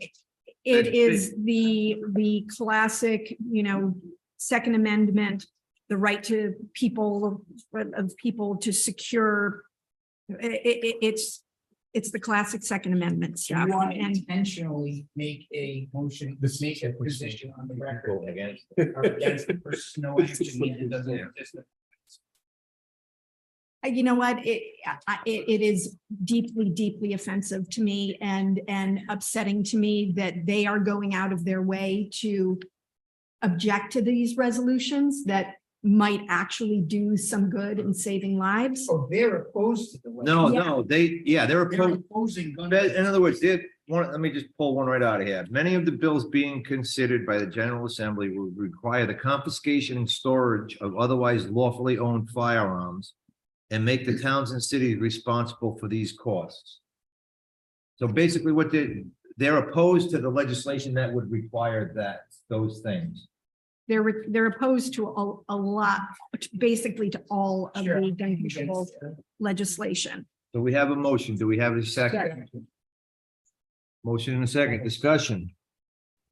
Well, so I'm reading the resolution and, Kerry is right that a lot of it is just boilerplate language, but the one thing I get concerned about when I'm reading something and it starts to talk about the Bill of Rights, regardless if it's the Second Amendment or the Fifth Amendment or the Fourth Amendment, I always feel that these are really slippery slopes to go down and You're against it. They're in Well- favor of opposition to it. yeah, It doesn't even exist, so it's like. I'm like, Basically, if this motion passes, we are telling that we disagree With With- Burrillville's, with Burrillville that we support the new legislation. no. We're taking Right, but motion. basically by disagreeing with their resolution, we're saying we support the gun resolution. We One could support take that position, but not really. That would be the next step. That's or the- whatever. that's the We're saying position. we're against that. That's the position I take, but, all right, so we have a motion and a second. Any other discussion? and the fact that they created themselves a sanctuary city for the Second Amendment, I think what they declared that in Yeah, 2019. yeah. Okay, we shouldn't be getting involved in. Me personally, I'm like, Yeah, so let's. this is Burrillville's problem, not mine. Yeah, Yeah. okay, so we have a motion and a second to support, No, Burrillville. we're just against it.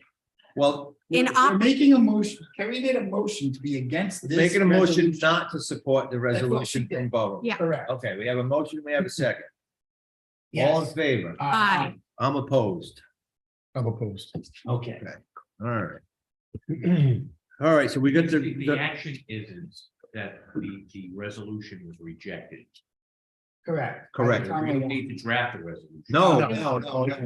We just Yeah. could have moved on to the same thing, except we're now saying that three of us don't even like the fact that it was written. Okay. All right, so as it C10 and C11 was get some letters out to the people that resignated. I want to thank them for their service. Catherine Blache and April Dembeck. Thank you very much. Okay, now we're up on old business. Chief, first item of old business is Orchard Avenue. You gave us some paperwork at the beginning of the meeting. And as soon as I find it, I will pull it up so I can look at it. Yes, I give you the photo of Yep. Orchard Avenue, which shows the back parking lot. Okay. What we've what we've been doing is we've been putting horses at the end of the street leading to the back parking lot. So traffic is allowed to go into the parking lot. And we put sawhorses there right now with the sign saying local traffic only for certain hours so that traffic is not allowed to come back out onto Orchard Avenue. Okay. So they go in Orchard Avenue, around, drop off their children, and then go back out to Ucole Road. And traffic merges that way. So it cuts down on traffic being on Orchard Avenue going both ways for during the school hours in the morning and in the afternoon. I also posted a police officer on Child Street at Ucole to let traffic out to help with people leaving. Because it does get backed up. Permanent officer would be. Well, it says on, unless a call, in other words, if they got other things to, if there's somebody robbing Citizens Bank, they're gonna leave the Can't the traffic. crossing guard direct traffic in and out? He's there, but I mean, right now we've been successful with that. I was just curious, because I was told that at other schools where there are crossing guards, the crossing guards participate a little bit more. He does go on the street, and he crosses the children. I don't know about directing the traffic. I had no answer to that question. Right. So Okay, so that's what's proposed. Are we comfortable with that proposal from the chief to see if that alleviates the situation? Sure, I keep trying. I mean, you've agreed that there's an issue there. yes, I agree. I mean, the fact that we see traffic going into Orchard Avenue, and then people who know the area, like, okay, I don't have to stand in line on Ucole, so I'm just going to zoom out Orchard Avenue. And this way here, we're saying you're not going to do that. It may take a couple minutes or short time to get out onto Ucole, but so what we would like to do is maybe next year looking at it, maybe get the barriers. I don't know if you've seen them in local communities. They block off streets, something that we could be more visible. Because right now we actually have a police officer in the back parking lot, making sure that they don't sneak around the barrier. So Are they giving warnings? Are they? well, we just people pointed, talking? they kind of know. All right, Well, I don't think they could even give them a ticket till we take action here, right? correct. So, But it was posted once and I followed, because that was, I forget, did it come from your office or your office? Or was it the school? Somebody said that the traffic on the school, so the school sent down. We did speak with the principal there, Mr. Morrell, and he is, last couple of weeks, he's been posting on their weekly newsletter that he sends out to the parents, advising what we're doing. Yeah, they sent, yeah, I got a copy of that. okay. Yes. So we're looking for a motion to limit the direction of it's not a one-way, not making Orchard Avenue a one-way, just making no entry from the school parking lot onto Orchard Avenue.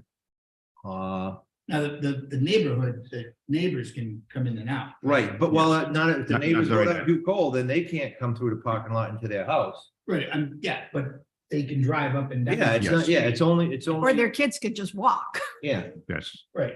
All right, so It- I'm just asking. the motion would be as proposed by the chief, Yes. to allow limited, no access from, only during school hours. Should we phrase it like that? Should we ask you to come up with a wording for something like this? I make a motion to approve the chief's temporary barrier on Schoolhouse Road, limiting traffic out of the parking lot. Orchard Avenue?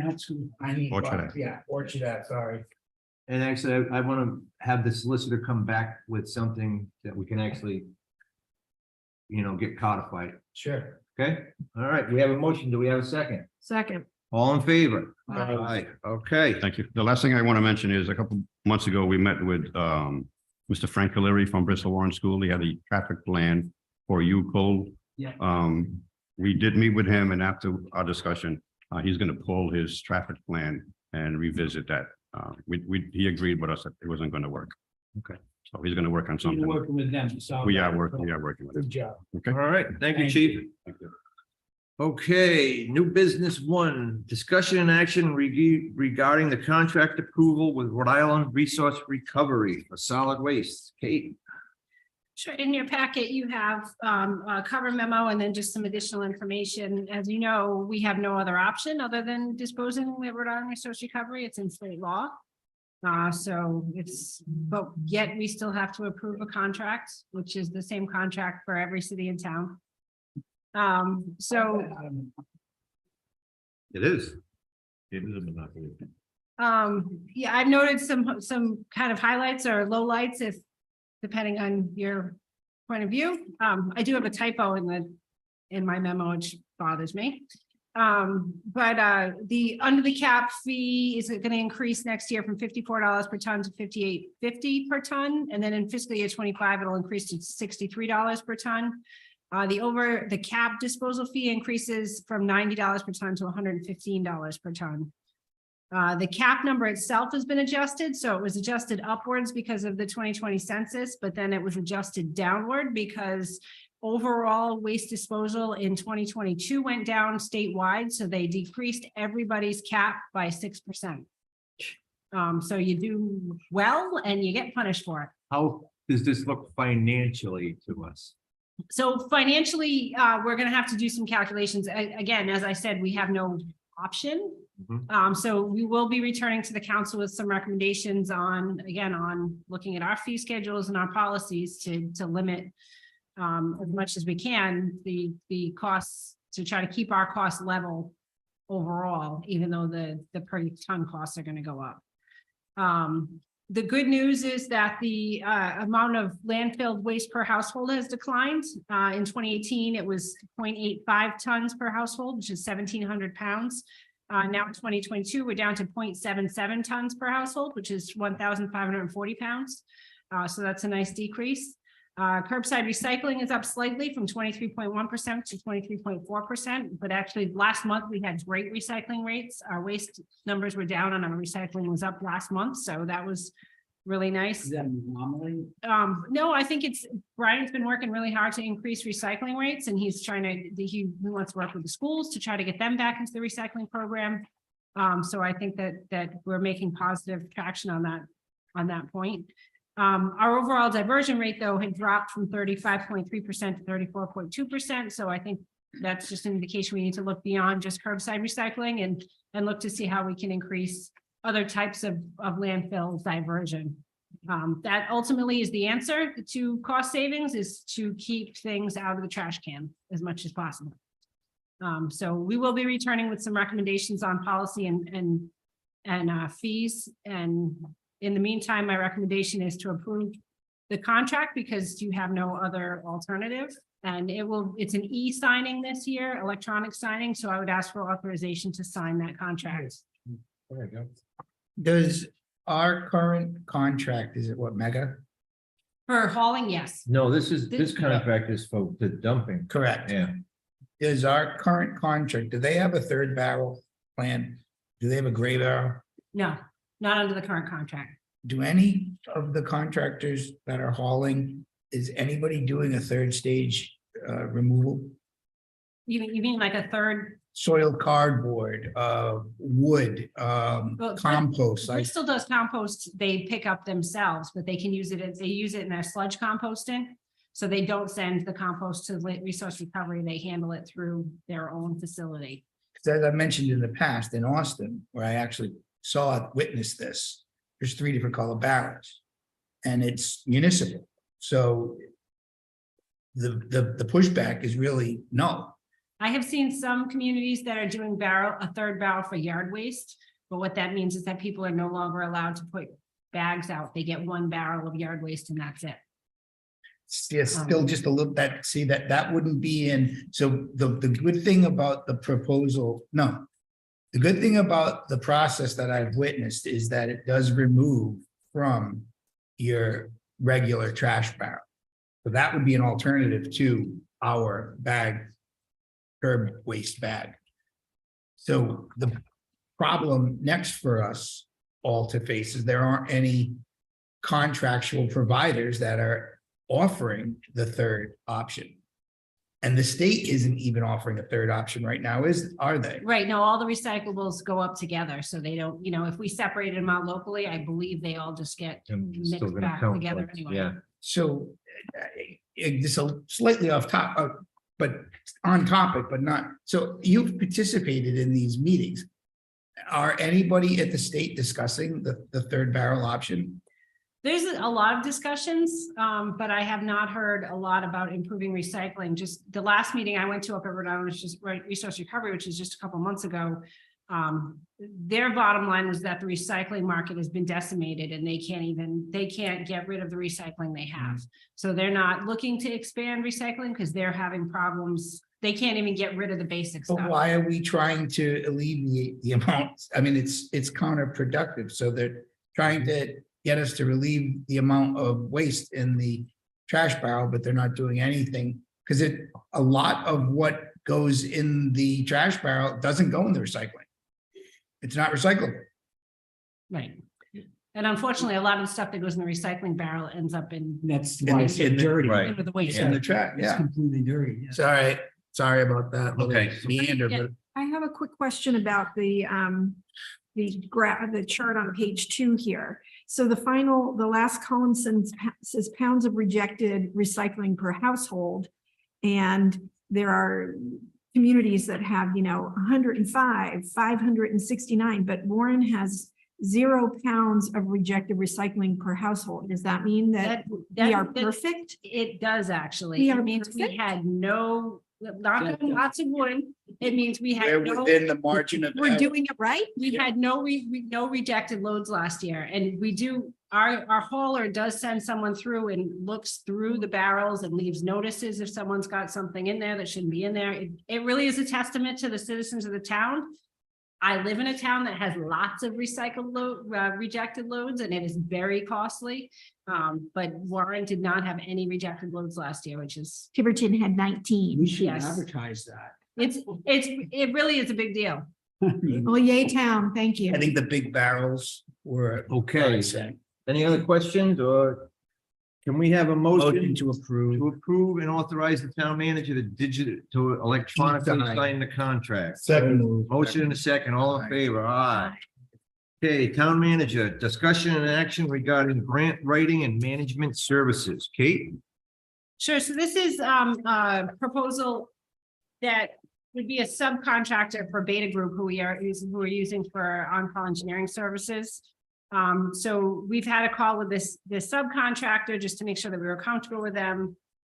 They're very well versed in municipal grant writing. They've worked in all kinds of federal grant writing, and what we would be using them for through Beta is to manage the federal earmarks that we currently have that are very technical in nature, and make sure that we don't miss any deadlines or reporting requirements for those grants. So the funding would come through the grants themselves, through the grant programs.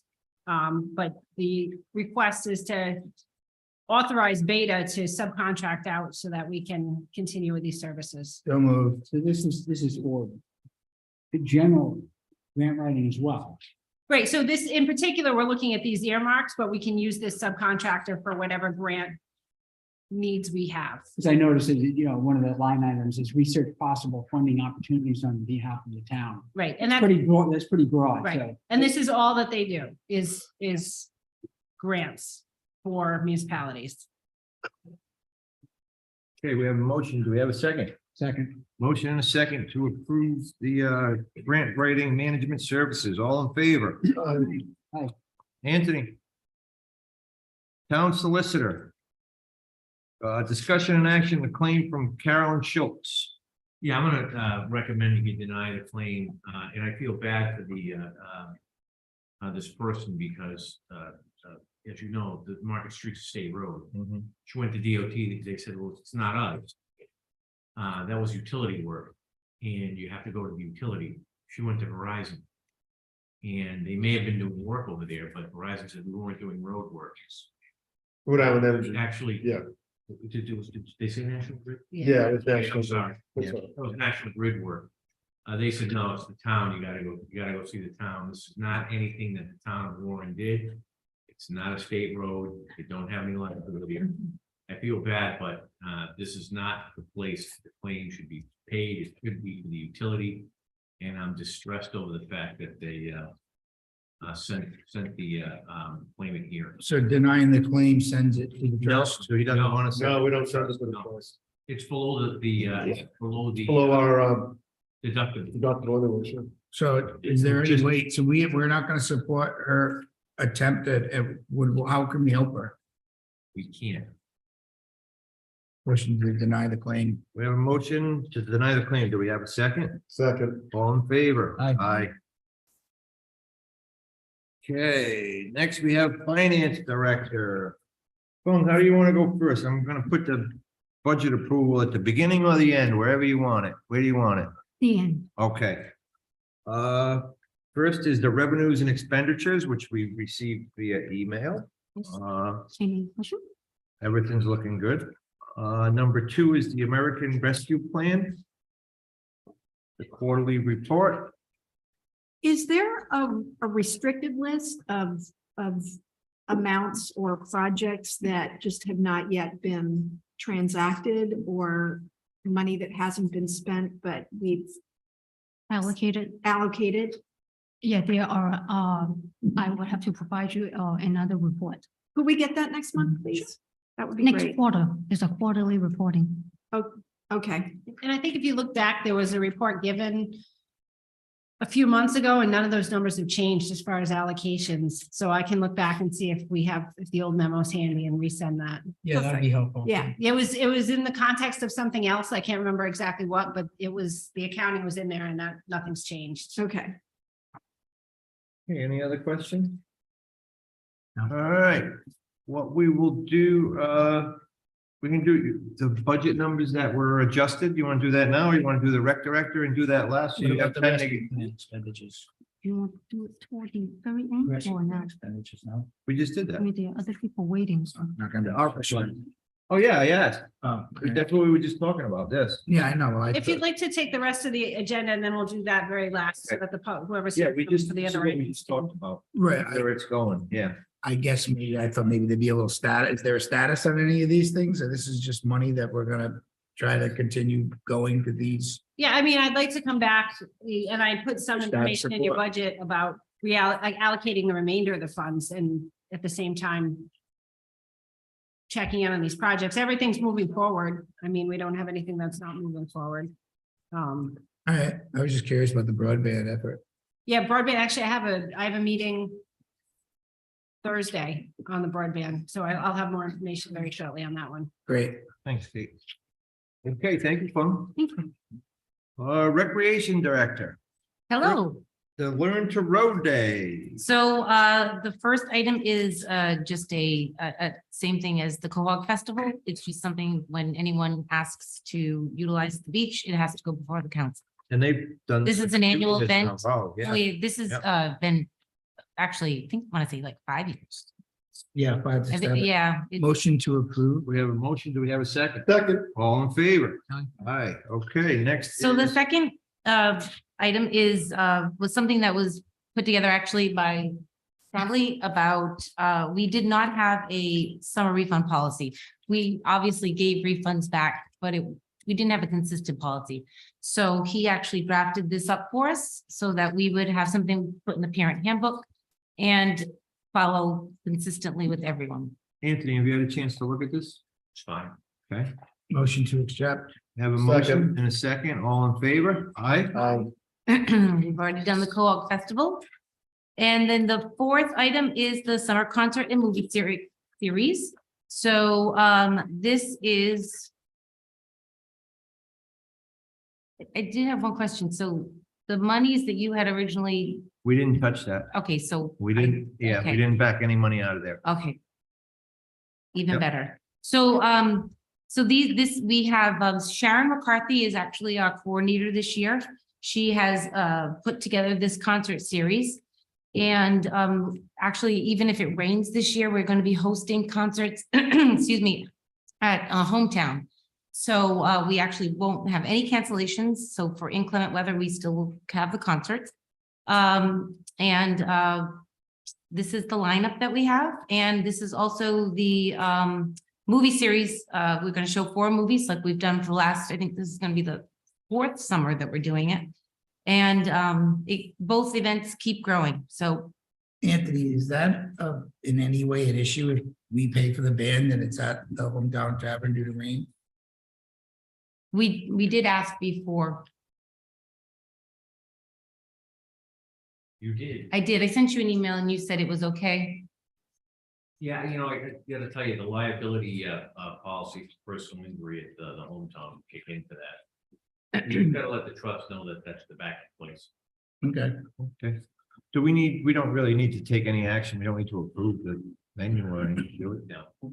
Okay, that was just an FYI. Any questions from the council? On this, series Mhm. we're talking about? On either one, the concert So- series or the movies, yeah. Actually, if I could just actually put one plug in though, we are still looking for sponsorships. So if anyone is interested in sponsoring this series, the concerts and the movies, we are still looking for community members to or businesses to sponsor and help us out. I'd like to have some discussion on the concert series in general. Okay. We've received correspondence from a couple of folks in the neighborhood. One rather long letter from Steve Thompson outlining his concern and really objection to the impact of these concerts on the neighborhood. He spells it out pretty clearly, but I actually agree with him. Because I live in the neighborhood, and I've talked to many people in the neighborhood who have the same complaints. They just haven't corresponded with us. But as he states, the concerts go on for 8 consecutive weekends during the peak time of the summer, and even though he's not asking that the concert series be eliminated, he's asking that there be some parameters put on the impact of the sound to the neighborhood. This is somewhat similar to what happened with the Blount Clam Shack probably 5 years ago, when they were playing live music on a regular basis from their parking lot. And there was considerable opposition to that and from the neighbors. And it went so far as his entertainment license was pulled, and he had to appear before planning and zoning, and he actually worked on this problem very diligently to rectify it so that it no longer was a problem. And I think people in the neighborhood were satisfied. This to me is really the same situation, except that the town of Warren is the culprit, so to speak, with impacting the neighborhood on a regular basis. And so he's made some suggestions, that might help the situation, but all in all, I think that essentially the music's played too loudly. It's amplified too much. It reverberates throughout the neighborhood to the north of the band shell, all the way up to the town common and beyond. So I'm asking that there should be some consideration of that. I have approved this concert series over the last few years with great reluctance, because I don't want to. I think that the entertainment is great, but I also feel that there's a responsibility from the council to make sure we're not impacting, the town is not impacting the neighborhood. Again, 8 consecutive weekends in the summer. You sit you outside and all you can hear is extremely loud rock and roll, sometimes heavy metal music.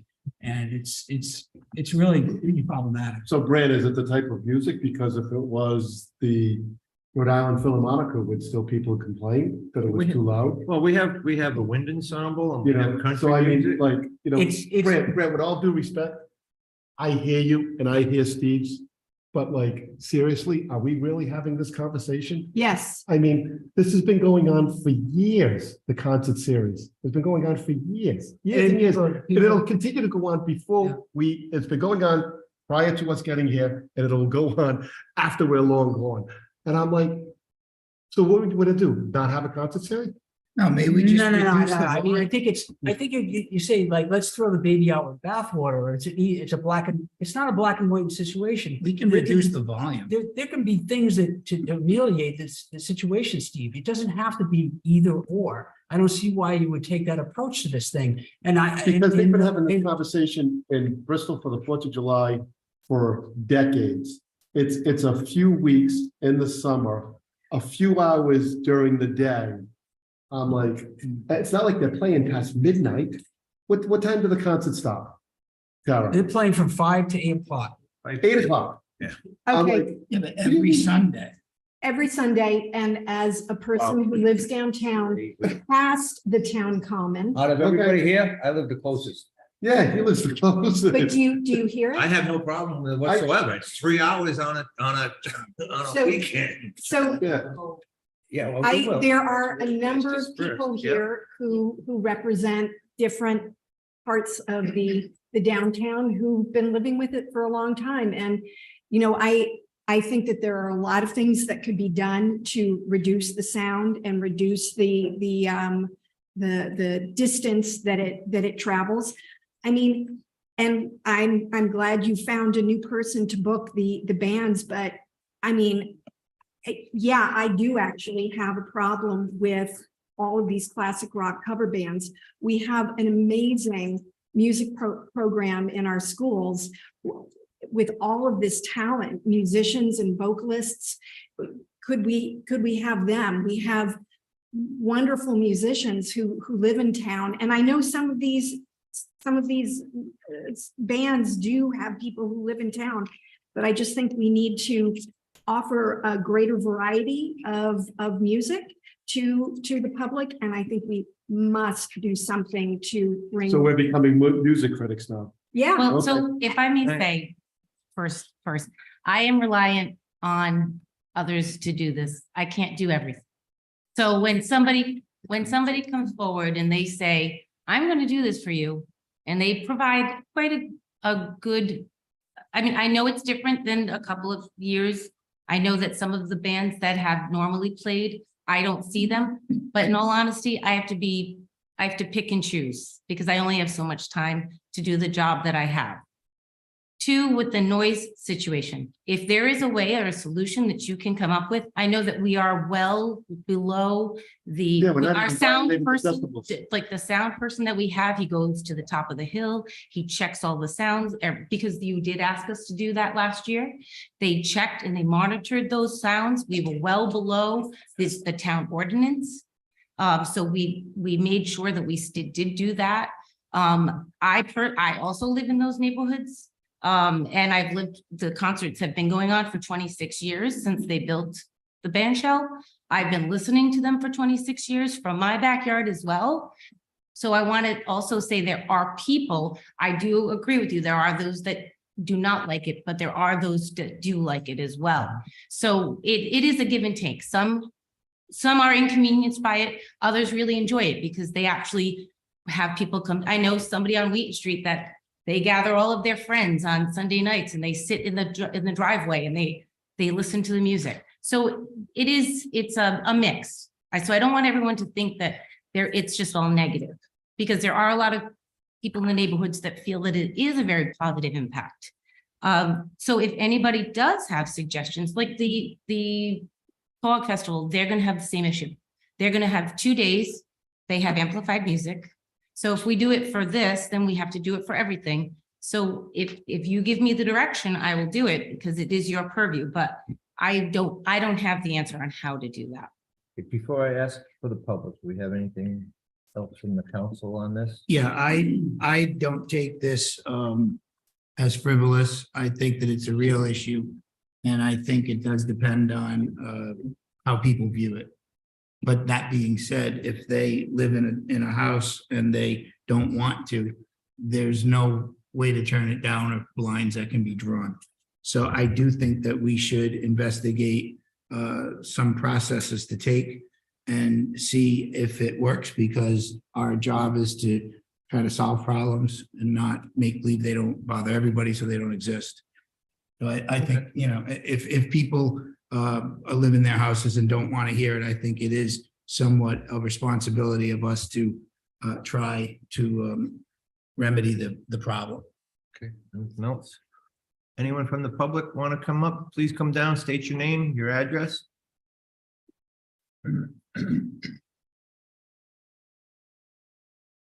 I'm Aubrey Atwater Donnelly. I live at 20 Campbell.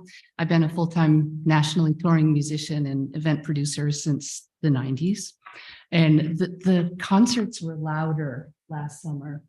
I live right on the edge of the park. They were louder.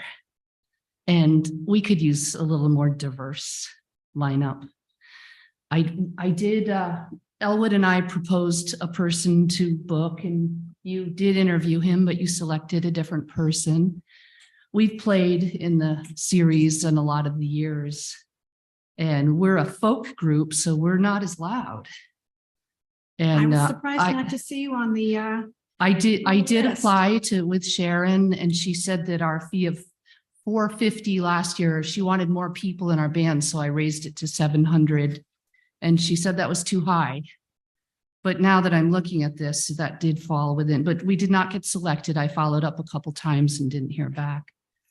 So I'm thinking that we need a little more diversity with the lineup of the different kinds of music. And it's really an easy fix. We just need to turn it down. I had company on a Sunday, and we couldn't sit out on the deck and talk. Couldn't hear. It's very simple. Somebody you got to do a decibel check. Just turn it down. Like, it's really a simple fix. And it was louder this past year. I don't know why. It was just louder. It was a different sound guy. So we've been in the series almost every year, and it's just different sound people. This was a different sound guy, and it was just so loud this year. Right, it doesn't It's have a to be. lot louder. I mean, I think there's a level where people can enjoy it, but it's not overwhelming to the rest of the community. I mean, it seems pretty simple. I know that probably people want to turn it up and, to 11 on if they can. I being in the field, that I think that was probably louder than the decibel ordinance, whatever that is. Right, so we're not. We gonna- have rules. We're gonna use the historical Yeah. context for that, Yeah. but we're gonna Yeah. try to move forward. So Yeah. it should be quieter. Yeah. And in it's really regards to simple. the pick this year, if we can work on that next year, that, she's Yeah. the one we have this year. It's Yeah. 2 months away. I have a question. I So- mean, the concert promoter, whatever you. call Yeah, it. yeah. As a professional in the field, Steve Thompson makes a suggestion about putting the band forward of the actual shell so that they're, out on the apron, that little grassy area that's in front of the shell. And so they would be playing not on a hard surface and not in a virtual amplification dome or half dome. Is that possible for a musician to play? I on mean, grass? it is. I love that structure. I just don't amplify it so much. Right, Just they don't can just turn turn it down. This is so simple to me. It's Yeah. just turn it down. So that people can talk in our neighborhood when it's I'm in happening. agreement. It's really simple. Or And it hasn't bands. always been this loud. I mean, Elwood and I are pretty easygoing. We don't mind, but it was louder this summer. It was a different sound guy, and it was just louder. Okay. I don't know. Do you agree? Did you know? It was, I didn't have to go to the concerts. I mean, and then at the other end of town, our son Uriah in his yard, you can hear it almost like you're at it, even. It is a difference. Yeah. It is. Yeah. So maybe it won't even be an issue. Well, we'll tell them, hopefully Yeah, after but this then hopefully discussion, they'll to know, turn it yeah. down. Yeah. That's, and then I personally, I don't usually get involved with different concert series. I mean, we do like 100 things a year, but because I live in this town and I pay the taxes, I'm looking at this lineup and I'm just like, I would have liked to have seen more variety. All right, maybe we'll work on the process for the to help out the, Springsteen's already booked. I don't think we're still. what do we? Well, to me, that's not variety. That's That's the just you know, What's the position's name? what? The position of the person that does the. The what's that? person share it. what's No, her no, name? not her name, the position.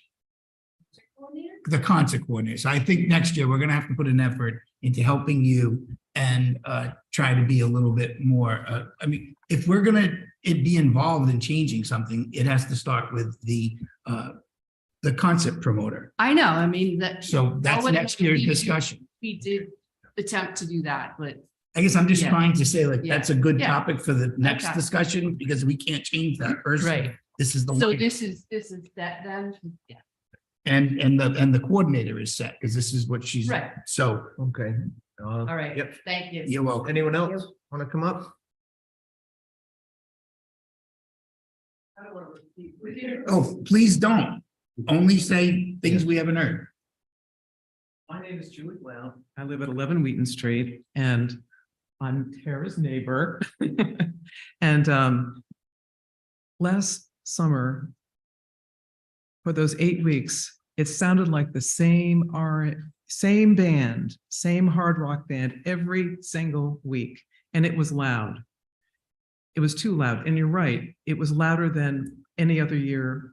And it's never really bothered me before until last year. It was loud. And really, I talked to several people who have the same response. They said it sounded like the same band every week, you know, no variety. And that band shell was made for acoustic music. It was made to amplify non-electric instruments. And you put electric instruments in there and you turn up the volume, yeah, it goes across town. And it's loud, too loud. And just want to air my grievances. Thank you. All right. Anyone else?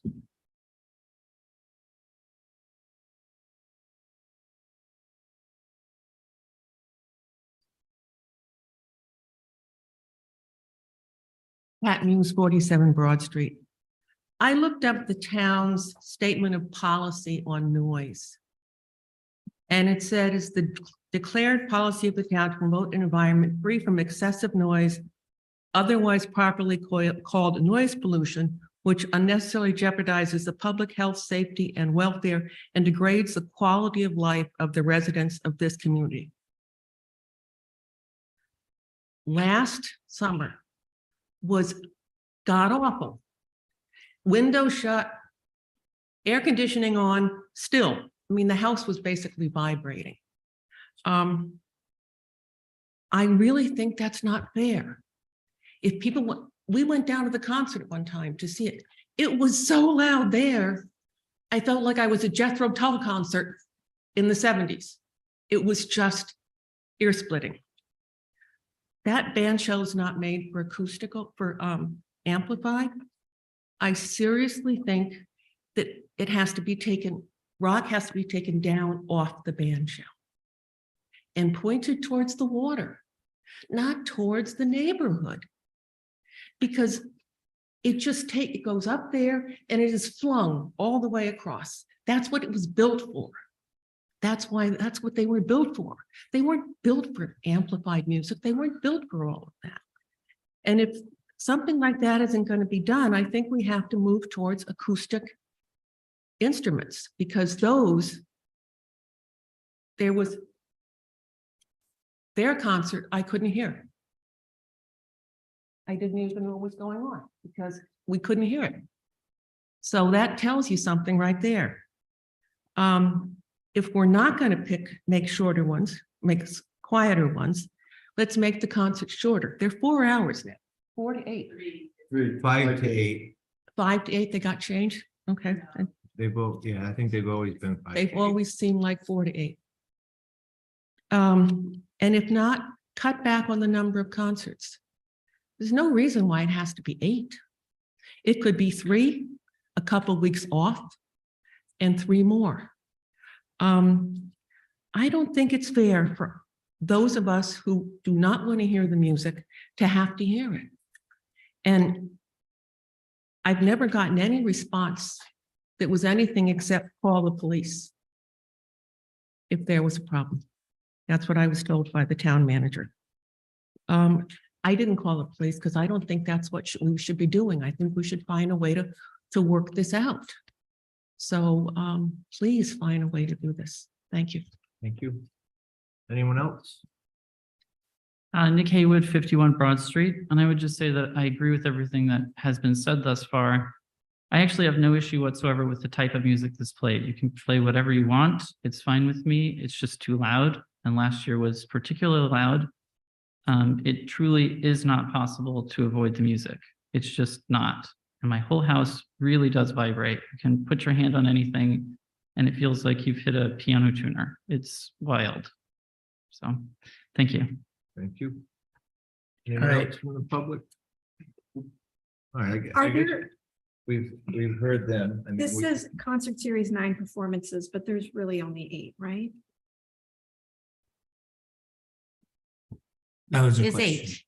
8. But at We've concert actually series- cut it down there. It used to be 10, so we have cut it down. Now just a it's typo now then. 8. It used to be 10. Okay, it's just a typo then, because up above next, it says concert series. 9 Oh, so performances. yes. So that was just a copy and paste error. Okay, Sorry. So can we start with a reduction in volume? Can you tell? Yes, again, anything, I mean, No, I know, that's Yeah. what I'm gonna try to start a policy creation here. Well, why don't we follow the ordinance? The ordinance on our sound decibels is very clear, and if they're not. Yeah, but that's. Yeah, but that I- doesn't- I But I think think you it's are my right. house. I think what they're saying is they are following the sound ordinance, but it's still loud. Right, so because we care about the community and I can't ignore the reality of it. I mean, they brought it forward, but this is like trying to tell me that the sun's not gonna go up tomorrow. I know it happens, so I'm not gonna sit here and say it doesn't or denounce the people who are convinced it does. It does, it's going to, even if it's cloudy. So I know that there's volume. I know that I've lived on Cherry Street, right across from John. You can hear it. And when you don't want to hear it, you can't be in your yard. So that has to change. So we have to figure out something within the next 3 months on how to create a policy that will show us trying in good faith to lower the volume and the impact to the neighborhood. I don't think it should happen tonight because it doesn't have to happen tonight. But we have some time to figure something out. We can go down there, we can make some moves with a amplifier and see if something works and see if there's any low hanging fruit. And I hear you loud and clear. I agree, Joe. I mean, it's Completely, and I not think that something crazy. I don't want to approve this unless we commit to reducing the. Well, we don't. Noise impact. Yeah, we don't have anything to approve. There's nothing to approve. Right. Yeah. Right, so I'm making a motion that we create a policy in the next few months to try and lower the volume impact to the neighborhoods. We have time. I don't see that anywhere on the Yeah, agenda. first of all, it's not on the agenda. So we maybe we can make a suggestion, ask the manager to come up with a. I'll put that on the agenda next month as an agenda item. You're correct. I just was reading the. Joe, if I may, this sheriff would be. You may. very quickly. Because Brett, you brought it up. Blount did an excellent job. They got their own sound engineer. They came in with a plan. How about we direct the town manager to inquire who the sound engineer was that Blount used to come up with the sound engineering plan for Burnsville Park that would satisfy everybody's needs. Right, but I guess I have to put that, Pay for that. but I guess I have, We just got money everywhere. so I'm gonna put that As on. long the- as it doesn't come out of my budget. I'm going to put that on the agenda for next month. Yeah. I think there are things like a volume knob that can be turned to the left instead of the right. This shouldn't cost us a lot of money. So next month, there'll be an agenda item. All right, so that wraps up the rec director. Okay, Thank you. Bung, thank you. yeah, Bung, you get that cleanup on our revised numbers. Sure. Oh, yeah. You come up, yeah. Or not. I mean, I was trying to help you. Whatever's easiest for you.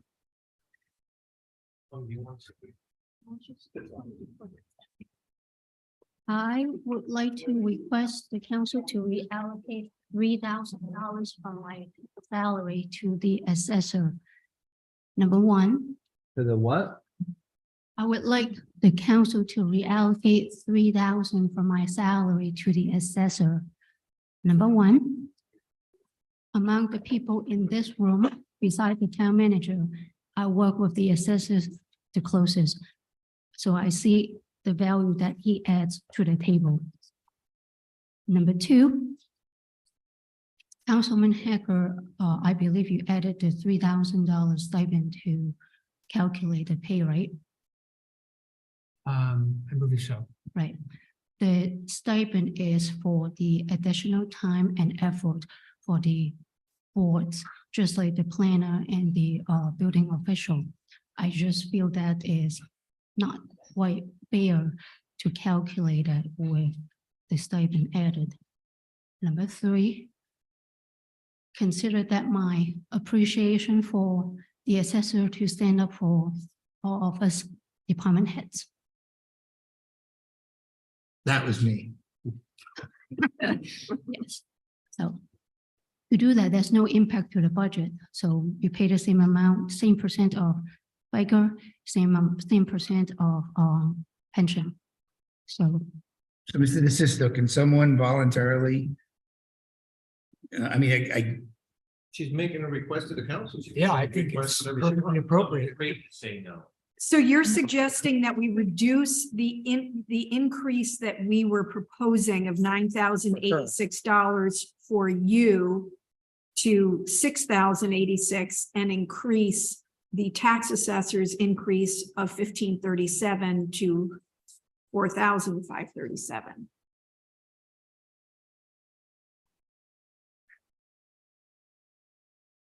What's the council's thoughts on that? See, interestingly enough, I agree with your emotional feeling. But the day that you vacate that position, Thank you. the next person may not feel the same about him. Well, I agree completely. I think that right now, it's a very specific situation we're doing and Mr. Leadham. yes, thank you. But that could change next year. And so I'm just concerned about doing something like this on the fly. I mean, you can buy him a Dunkin' Donuts gift card. As long as he doesn't litter. I understand your reasoning here, but we have time to catch up in that as well too. Even with the adjustment today, it's still not enough to bring the department heads in par with other cities and towns. Right, they probably never will. We're just trying to do something. And next year, we're gonna try to maybe creatively bring another employee in or not. But I think what you're giving shows great merit and great initiative on your personal part. But as the policymakers of the town, I'm sorry you don't like the raise we gave that position, but it's not to you. Actually, I don't look at it. And I want you to know this, and I've tried to make it clear through all of my tenure here, and I'm not speaking for them. I'm speaking for me. I look at the position, not the person. If we get a great person in that position, that's a home run. And sometimes we've had not so great people in positions, and that's the double-edged sword. So my intention wasn't to look at this as a raise. Someone, I mean, it could be semantics, but I don't know. I look at it as an adjustment to the salaries of our department head positions, not necessarily the people in them. And that may sound, not the best that people want to hear, but it's true. I'm looking at it for the positions after I'm gone and after you're gone. It's also trying to create a fairness across the board and keep us competitive for every position with the rest of Rhode Island. It's a very difficult workforce situation out there, so we need to be competitive. And the goal of 95% of the comp was to keep kind of everybody close to where they should be. And I think we accomplish that. Mr. Leadham asked for a specific number and I think we got him fairly close to what he asked for. No, not everybody got as much as they really might have wanted to, but I think, again, it's kind of trying to create fairness across the board. And in your position, you can see from the comps, you're very underneath all of the rest of them, and that's not where this position needs to be. Yeah, and if you, you know, I'm the one who changed the discussion from a position to across the board.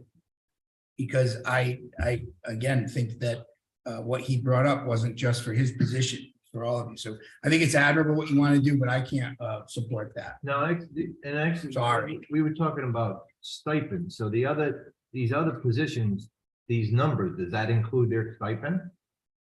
Yes. Okay. Yes, it does. Yeah, so these other numbers include them with the stipend as well. Yes. I don't think this chair's doing anything wrong. The She's FY No, I'm just, just yeah. asking us to change what we did. Right, I mean, the other ones, I mean, it's because this, I believe that number in column E does not include the stipend, am I correct? For the tax assessor? Right, those were all increases. Right, but I mean, but this is, there's There's also, the stipend on top of it. right, so it's gonna be, yeah. But I mean, all the other ones, these numbers all include the stipend to get to the 75%, his does not, so. You know, But it does. It does, Yeah. It does, because if you look at fiscal year, the first column. And yeah, and then- 2024, so and then that, you- so that first number included the stipend? Yeah, Yeah. Okay. yes, and longevity. Okay, Yes, it did.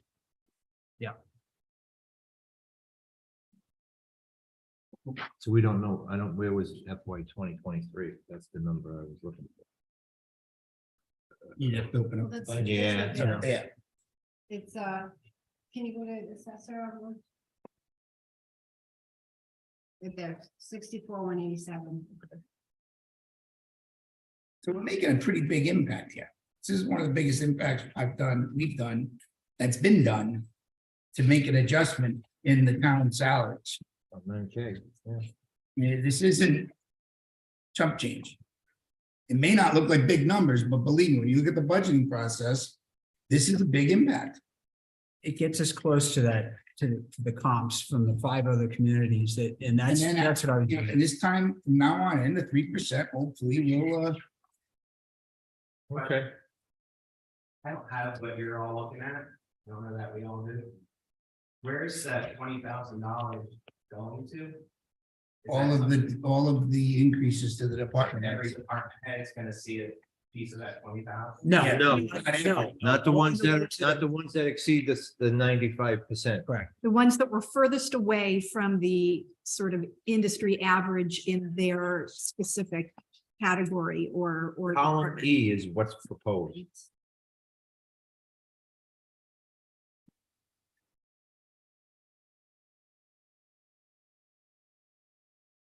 All right, well, we gotta make a decision. Is there, I hear and agree what you're saying. Is there any interest in just massaging these a little bit more to even them out, or out of, deference to what Ms. Chan is suggesting? Now, I understand what she's suggesting, but I know I mean, that. if these numbers bring everybody within somewhere around that 95%, we gotta stay there, because like Joe said, that seat next year. it's the position, not the I- person. Them. And look at the struggle we did to do this. It's never gonna happen again. All right, so it sounds like we want to stay with what we had presented, so now we have some new numbers. What numbers do we need to approve for these, this isn't the final, what is this, which budget is this? Preliminary The preliminary budget, thing. Yes. preliminary, so what numbers are we approving for the preliminary budget, and can we have a motion?